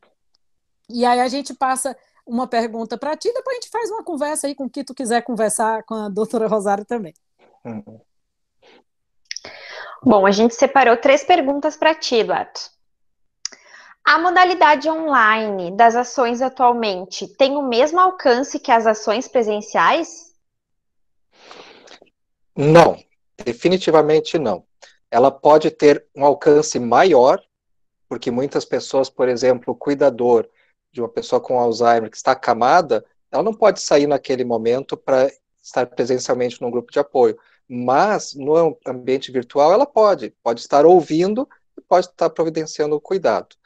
Então, definitivamente não é o mesmo, mas é superior. O que é inferior, e eu sinto muita falta disso nos encontros presenciais, é essa troca do afeto. Porque muitas vezes, até o jeito que a pessoa está te contando, o olhar, até às vezes o carinho, um abraço que tu pode dar na pessoa, alguma dinâmica que tu faz no grupo, isso faz muita diferença. E isso, os encontros online carecem muito, né? Então, tem aspectos positivos e tem outros que ficam a dever. Como ampliar o alcance da Abras no país? Boa pergunta. Quem tiver essa resposta, por favor, tem o Facebook, o Instagram, o e-mail, né, o WhatsApp. Né? Bom, está se fazendo um trabalho para isso, né? E o que a gente tem hoje é a divulgação nas redes sociais, que é muito importante, e a sensibilização das pessoas que têm o cuidado do trabalho direto, né, com quem está sofrendo da doença de Alzheimer, né? Só que a gente está numa época, se vocês pensarem agora, quantas lives já convidaram vocês para assistirem nesse momento, é difícil que a gente consiga captar a atenção das pessoas. E as pessoas estão trocando muito o aspecto também daquela conversa por olhar na internet, olhar nas redes sociais. Então, isso faz com que a informação seja muito variada, muito grande e se perca muito o apoio que as pessoas poderiam estar dando. É um desafio, de novo, quem tiver alguma sugestão, nós estamos fazendo várias ações, tem algumas campanhas, as campanhas são muito legais, tá? O Estigma é uma campanha, Sinapses é outra campanha, para que a gente possa estar apoiando essas pessoas, tá? O preconceito ainda é muito grande, e nessa época de isolamento social ou distanciamento, é ainda maior, e muitas dificuldades estão crescendo nas pessoas que não conseguem visitar tão seguido seus familiares, né? Por exemplo, no meu residencial geriátrico, a gente proibiu as visitas pensando em proteger a todos, né? Então isso causa um mal-estar muito grande, para o familiar que não visita e para a pessoa que está morando lá, para o idoso, que ele também quer visitar. Então, são desafios que a gente vai compondo através dos videochamadas, através de atividades à distância, mas nem sempre é muito fácil.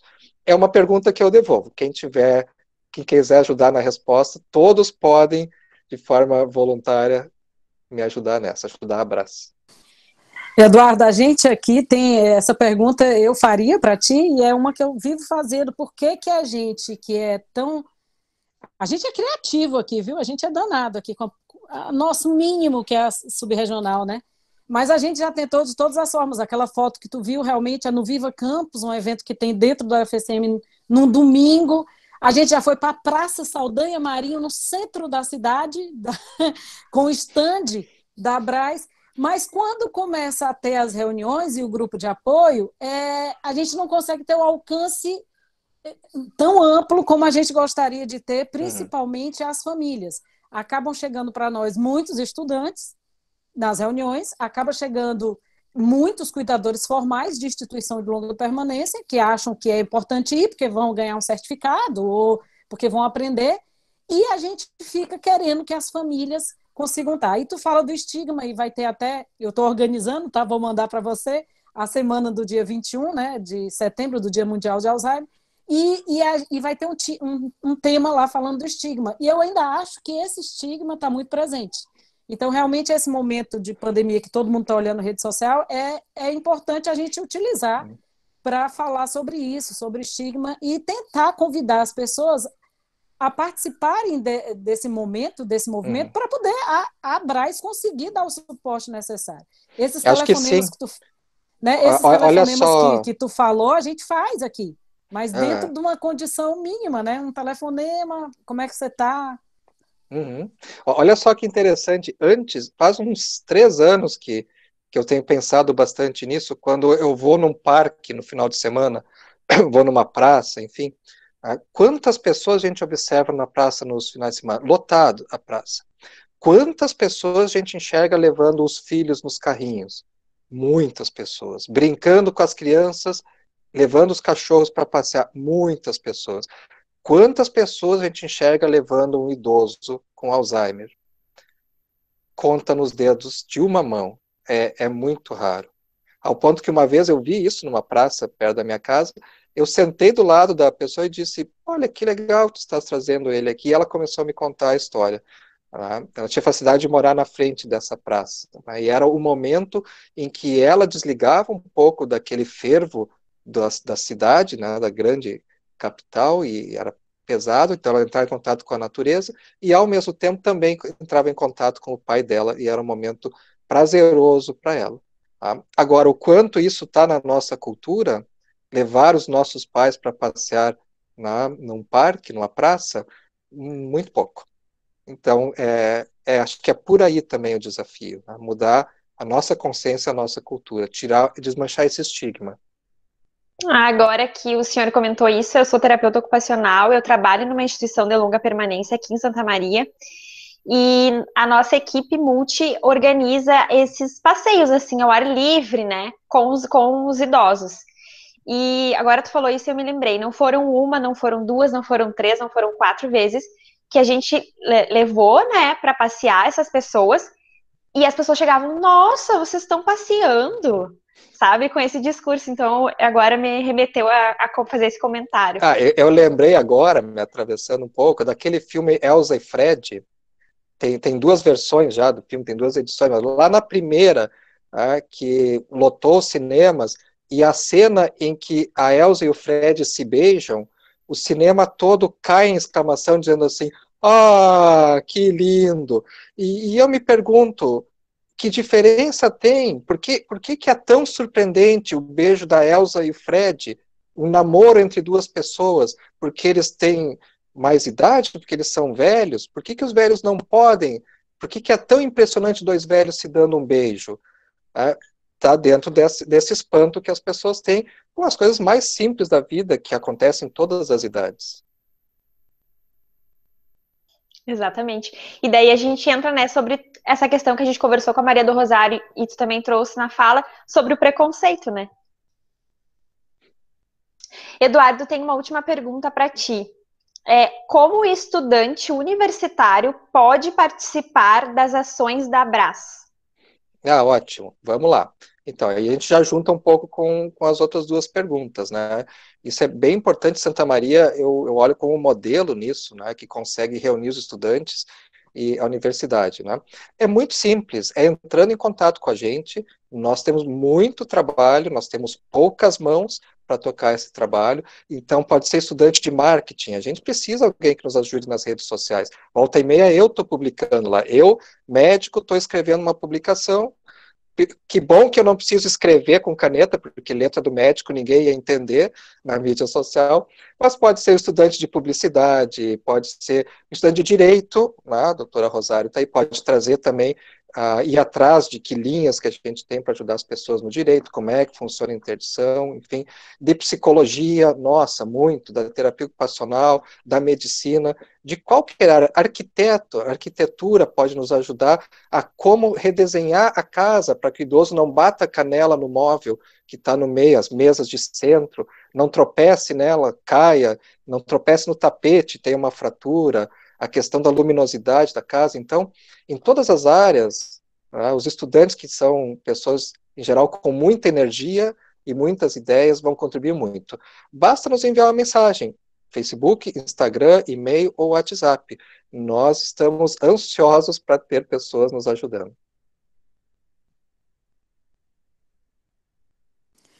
Isso aí, eu digo que aqui eu agrego os estudantes e gosto, eu acho que o meu maior prazer e a minha realização de te ver falar aqui com a gente, Eduardo, porque eu não te conhecia antes, tantos anos em Porto Alegre e eu não te conhecia, pessoal, te conhecia muito de nome, acho que já levei currículo até para a tua clínica, mas eu não te conhecia pessoalmente e estou encantado com a tua fala, fico muito feliz, muito grata pela oportunidade de ter você conhecendo a doutora Rosário, a gente ter um exemplo da Associação de Portugal, que eu fiquei encantada quando eu entrei no site deles, né, para entender também como funciona.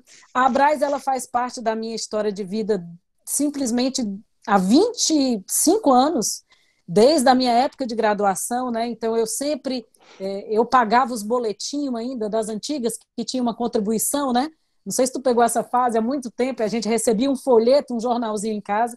Então, hoje, o nosso intuito de falar do papel das associações é realmente divulgar o papel das associações. Tanto a doutora Rosário, que vai poder falar um pouco mais agora, lá, né, no aspecto dela lá de Portugal, com a cultura diferente, como a gente aqui com a nossa cultura. Essa é a cultura que nós temos, né, Eduardo? Podemos mudar alguma coisa, aprender, espelhar, né, em algumas atitudes diferentes, mas nós temos uma coisa em comum, que é o desejo de fazer acontecer a associação e apoiar mais e mais pessoas, né? Eu, num desabafo telefônico, disse para ti que realmente eu não largo isso porque eu sou apaixonada, né? Eu gosto, eu poderia não estar ainda tocando isso, botar uma oportunidade para outras pessoas, eu quero que venha mais gente para eu poder, eu quero que tenha um familiar junto comigo, Eduardo, tocando a associação junto, porque só o familiar pode dizer para a gente ao certo como é que ele vive o dia a dia dele, né?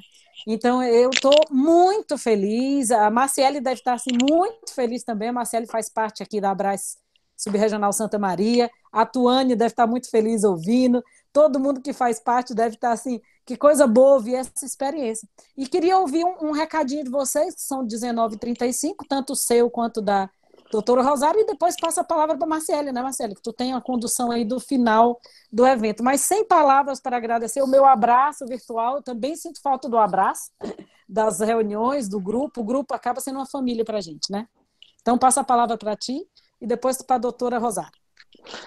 Então, eu vou reforçar o que eu já falei antes, com o adendo de que essa nossa conversa, eu me senti muito à vontade, um ambiente não formal, essa informalidade, em que eu me sinto acolhido, e também a primeira experiência que é ter escutado a doutora Rosário e ter aprendido com ela. Isso muda muito.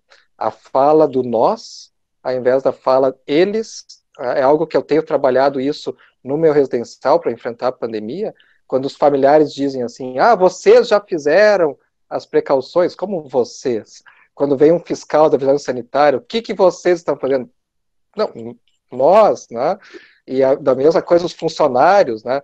Ah, eles, os pacientes, eles, os familiares. Não, nós somos uma grande família e se a gente não tomar conta aqui dos cuidados, o coronavírus entra e faz um estrago. Então, eu vinha pensando isso, mas eu nunca tinha tido esse insight, esse alcance que hoje, com a explanação da doutora Rosário, no jeito, na forma dela se comunicar isso, achei muito interessante, eu me sinto também muito enriquecido e muito agradecido por vocês. Muito obrigado.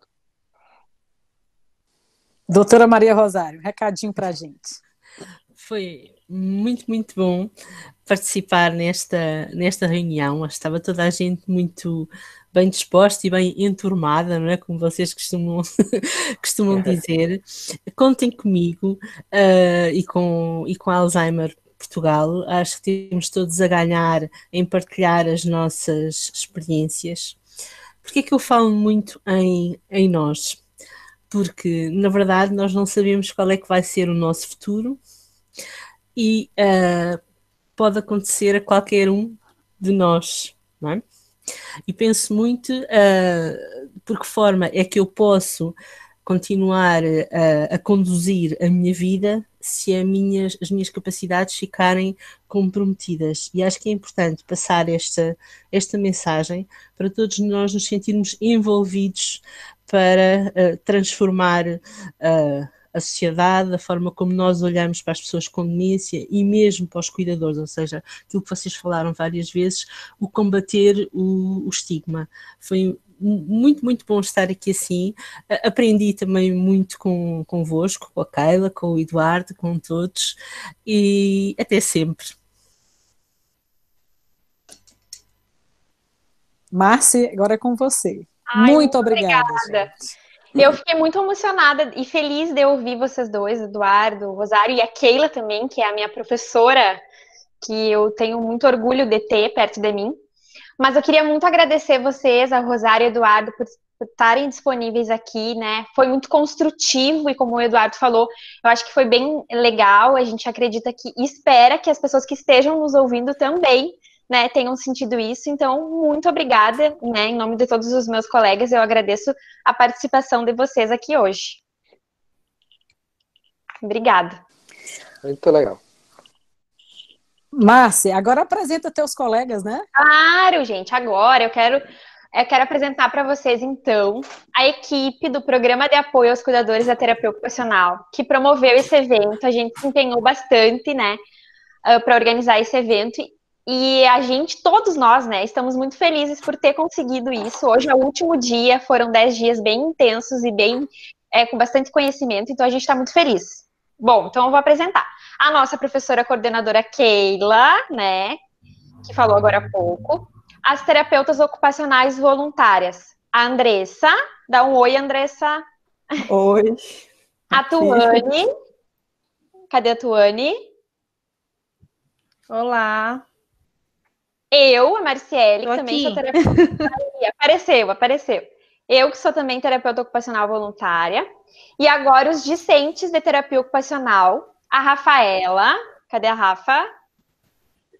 Aqui. Deixa a câmera ligada, Tuane. A Mariana. Cadê a Mari? Oi. A Thaís. Oi, gente. A Karine. Olá, boa noite a todos. A Indaiara. Oi, boa noite. A Bruna. Oi, boa noite. E o Luca. Olá, gente, boa noite. Então, nós fomos os responsáveis por organizar esse evento e a gente está muito feliz. Agora, eu quero passar a palavra para a Andressa. Bem. Então, inicialmente, eu quero agradecer a oportunidade de ter participado desse grande evento, desse evento enriquecedor, de ter participado primeiro como palestrante no primeiro dia e nos outros dias como ouvinte.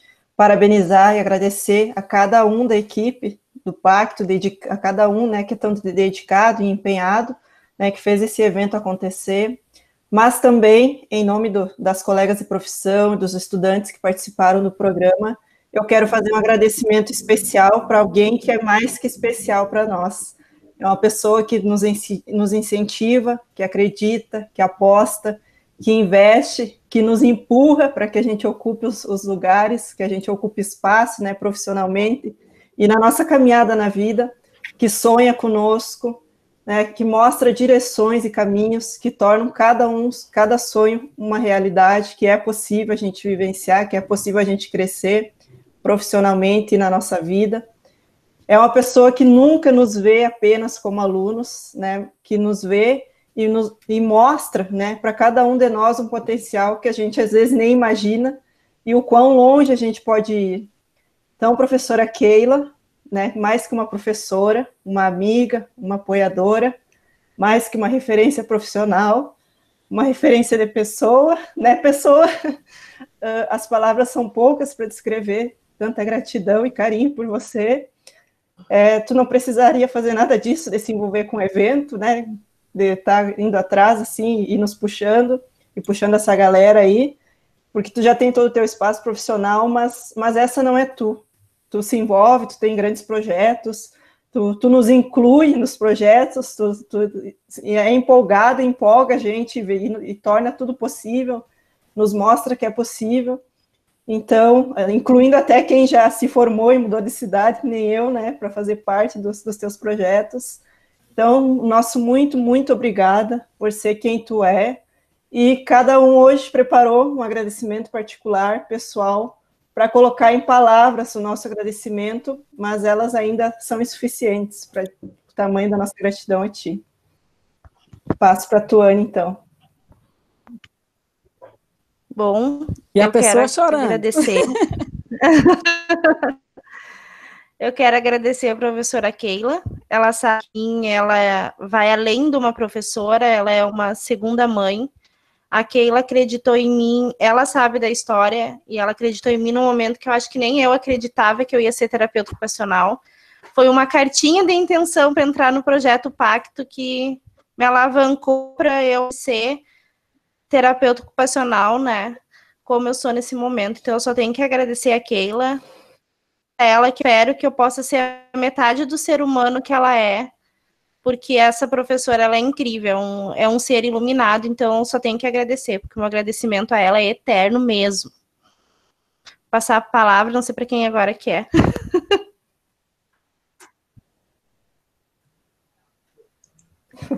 Oi, professora. A gente só tem a te agradecer por todos os ensinamentos que vão muito além do âmbito acadêmico. Você nos inspira como pessoa. Somos todos muito gratos pelo teu incentivo, por acreditar no nosso potencial e por mostrar para a gente que a gente é capaz de realizar nossos sonhos. Tu fizeste eu querer ser melhor a cada dia, como futura terapeuta ocupacional, mas principalmente como ser humano. Muito obrigada pelo teu carinho, pela tua dedicação e pelo teu empenho com nós. Obrigada por tudo, Keila.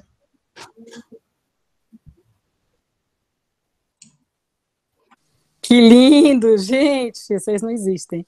Querem matar a pessoa, né? Doutor Eduardo, que deve estar ouvindo ainda, e doutora Rosário, essas aí é um grupo, assim, ó, são 8 meninas e um menino, ou 7 meninas e um menino, eu já perdi as contas, mas que representam muito da minha história de vida, que foi baseada em muita luta, em muita dificuldade, mas em muita satisfação, e essa satisfação de ser terapeuta ocupacional e de ser professora é imensa, de poder ter vocês perto de mim. Vocês sabem, eu digo para elas, Eduardo e doutora Rosário, que elas são minha terapia. Que se eu estou triste, se eu tenho algum problema, que tenho alguns aí, que um dia o Eduardo vai conhecer, eu converso com uma dessas pessoas e elas me dão o ânimo necessário para seguir adiante, para fazer as coisas acontecerem e para realmente acreditar que tudo é possível quando a gente acredita naquilo que a gente faz, no nosso trabalho e na nossa profissão. Então, sem palavras, né, meninas, para agradecer esse evento lindo feito por vocês. Eu tão orgulhosa que eu só quero tirar foto e botar vocês nas redes sociais todas para dizer o quanto é importante ter alunos da terapia ocupacional da UFSM, profissionais, ex-alunos, formados pela terapia ocupacional da UFSM, pelo IPA, tão grandiosos e com tanta competência pessoal e profissional que vai estar aí em breve no mercado de trabalho e já estão no mercado de trabalho. Acho que Rafa ia falar e eu interrompi. E ia continuar para lhe agradecer, prof, por todas as oportunidades que a senhora nos proporciona durante a nossa graduação, pela senhora sempre acreditar em nós e estar nos incentivando aí atrás dos nossos objetivos e estar buscando por novas oportunidades. Com certeza, todo esse apoio e carinho que a gente recebe diariamente da senhora faz total diferença na nossa vida. Eu sou muito grata por tudo que eu aprendi até agora e pelo que eu vou aprender ainda com a senhora. Tem muito para aprender ainda e muito obrigada por tudo.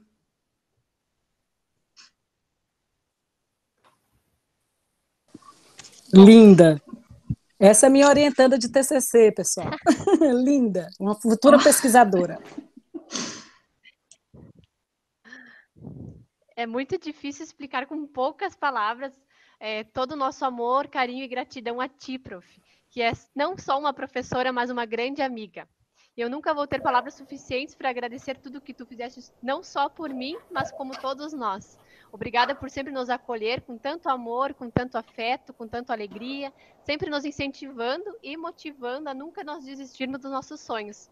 Muito obrigada por tudo. Tu sempre estará no meu coração, no coração de todos nós. E um grande abraço bem apertado. Passo a minha palavra para a Thaís. Então, professora, muito obrigada por acreditar na gente, né? Enquanto aprendizes, né? E está sempre nos incentivando nesse processo da gente se construir terapeutas ocupacionais. E principalmente pela forma como a senhora é dedicada, né? Para coordenar esse programa. E eu tenho muito orgulho, né, de fazer parte dessa história e também de compartilhar esses momentos com pessoas tão incríveis, né, como essas que compõem a nossa equipe. Então, eu fico muito feliz e esse projeto tem sido muito importante para mim, até tem servido para eu acreditar mais no meu potencial. Então, eu só tenho a agradecer à senhora e a toda a equipe. Então, prof, obrigada por todo o teu empenho, dedicação e esforço que tem com a gente, por acreditar no nosso potencial. Vou levar para a vida os ensinamentos, o carinho que recebi quando ingressei no Pacto e a acolhida de toda a equipe Pacto.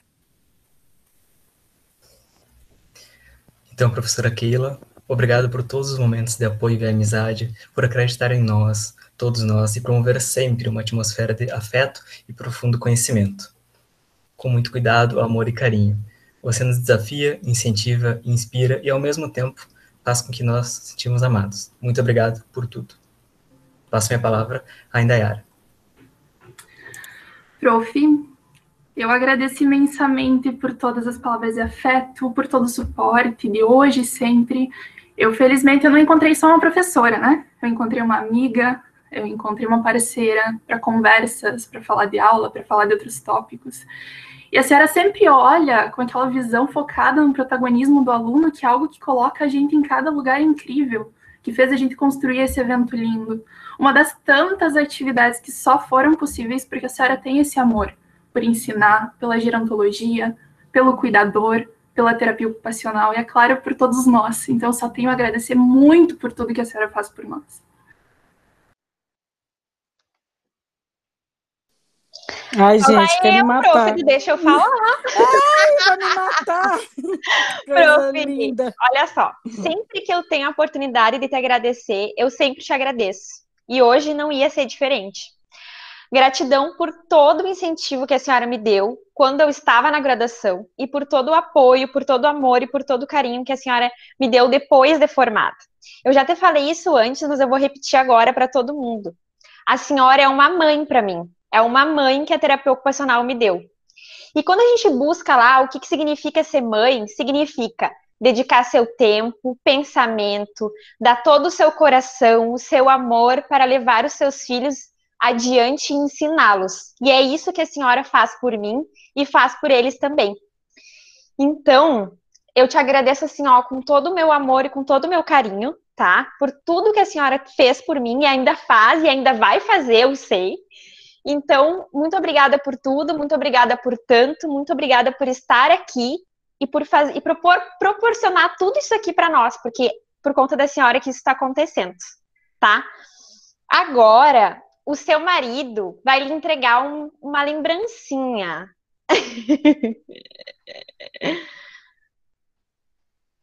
Ai, que lindos! Tá desligado teu microfone, prof. Não, ele aqui do lado, eu mandando ele embora. Porque eu estava falando com vocês. Gente, vocês não existem. Eu queria que o Eduardo e a doutora Rosário soubessem que esse evento, ele surgiu das minhas malucas ideias e que eu digo para eles e compartilho, porque eu sei que eles são capazes, e eu acredito mesmo. Quando eu falo em protagonismo, essa palavra tão bonita, né? Eu simplesmente acreditar. Porque eu saí lá do Ceará, doutora Rosário, lá do Nordeste do Brasil, lá de cima, de uma família pobre, de uma família humilde, com muita dificuldade, com muitos motivos para eu dizer não para a vida. E eu vi que é possível. Então, eu quero que eles acreditem que, independente da história de cada um, que cada um tem uma história diferente, como a gente estava falando do sujeito com a doença de Alzheimer, né? Então, cada nós temos uma história diferente, temos uma família diferente, fomos criados de uma forma diferente, temos uma condição de financeira diferente, de internet diferente, mas que é possível. Então, a minha ideia de ter vocês todos aqui, de ter convidado gente de fora do país, é para mostrar que vocês são capazes de chegar lá na doutora Maria do Rosário, conversar com ela, de chegar no Eduardo em Porto Alegre e conversar com ele, de chegar com a Keiko lá em Montreal e falar com ela, de chegar com a Miriam lá em Angola e falar com ela, e assim vocês assumirem esse papel que vocês vão desenvolver na vida de vocês, de pessoas e de terapeutas ocupacionais. Então, eu acredito nisso mesmo, imensamente. Quero dizer que esse agradecimento que vocês têm a mim, eu duplico, triplico a vocês, porque vocês me fazem muito bem. Vocês sabem disso, né? Que vocês me fazem bem. A Andressa, eu dizia para ela que ela era minha terapeuta quando ela estava pertinho. Sinto muita falta porque ela está longe, né? Eu também. Mas vocês acabam sendo. Eduardo, a Andressa é a atual presidente da Abras, Subregional Santa Maria. E a Marciele... Olha, parabéns. E a Marciele e a Tuane são os membros da Abras. Por que eu ainda me coloco no papel de representar? Porque eu quero que elas tenham essa coragem de representar. Que não precisa a Keila, foi o que eu te disse, eu não preciso, não é que eu não preciso mais disso, porque isso me faz muito bem, mas eu quero que eles tenham essa oportunidade de conversar contigo, de conseguir estar nos lugares que eu consegui estar, porque eu tive coragem, né? Eu não fiquei reclamando lá do meu eu, né? Ali familiar, da minha história, de alguma dificuldade que eu tive. Então eu quero, o que eu quis e que eu acho que você percebeu aí, doutora Rosário, com essas palavras dele, é passar para eles o mínimo, porque eu não tenho esse conhecimento, né? Mas eu tenho uma experiência de vida com 47 anos que esse pouquinho do que eu vivi pode ser de exemplo para eles conseguirem conquistar as coisas deles, e conquistaram. Então, essa equipe que tu está vendo criou o primeiro web seminário internacional do cuidado, com a parceria da Abras Subregional Santa Maria, porque nós somos as duas coisas, nós somos o Pacto e nós somos a Abras. Todos esses que tu viu aí são a Abras.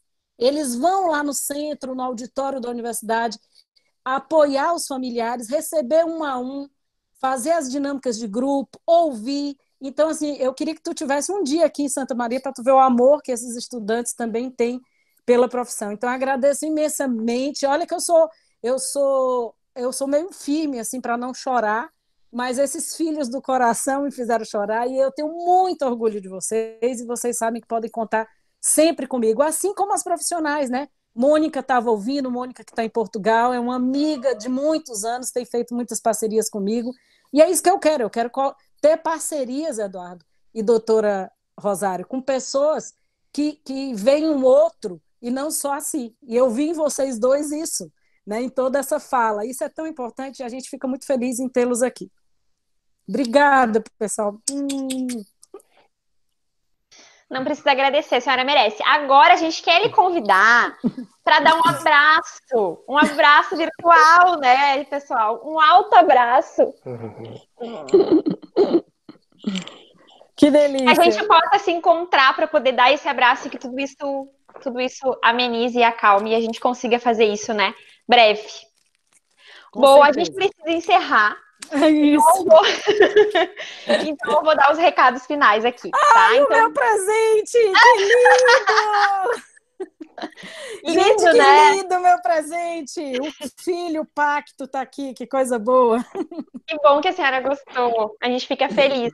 Lindo. Pensamos e criamos com Um muito beijo amor. para Kali, foi a Kali que fez. Foi.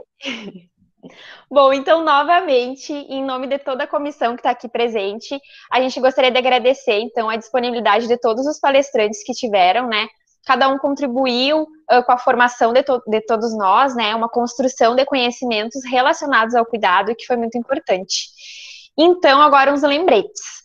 Conforme o acordado, né, as palestras elas foram filmadas e elas vão ser disponibilizadas no nosso canal do YouTube, tá? O canal do Pacto, a partir de segunda-feira, dia 10, tá? Dia 10 de agosto, até o dia 17 de agosto, totalizando 7 dias.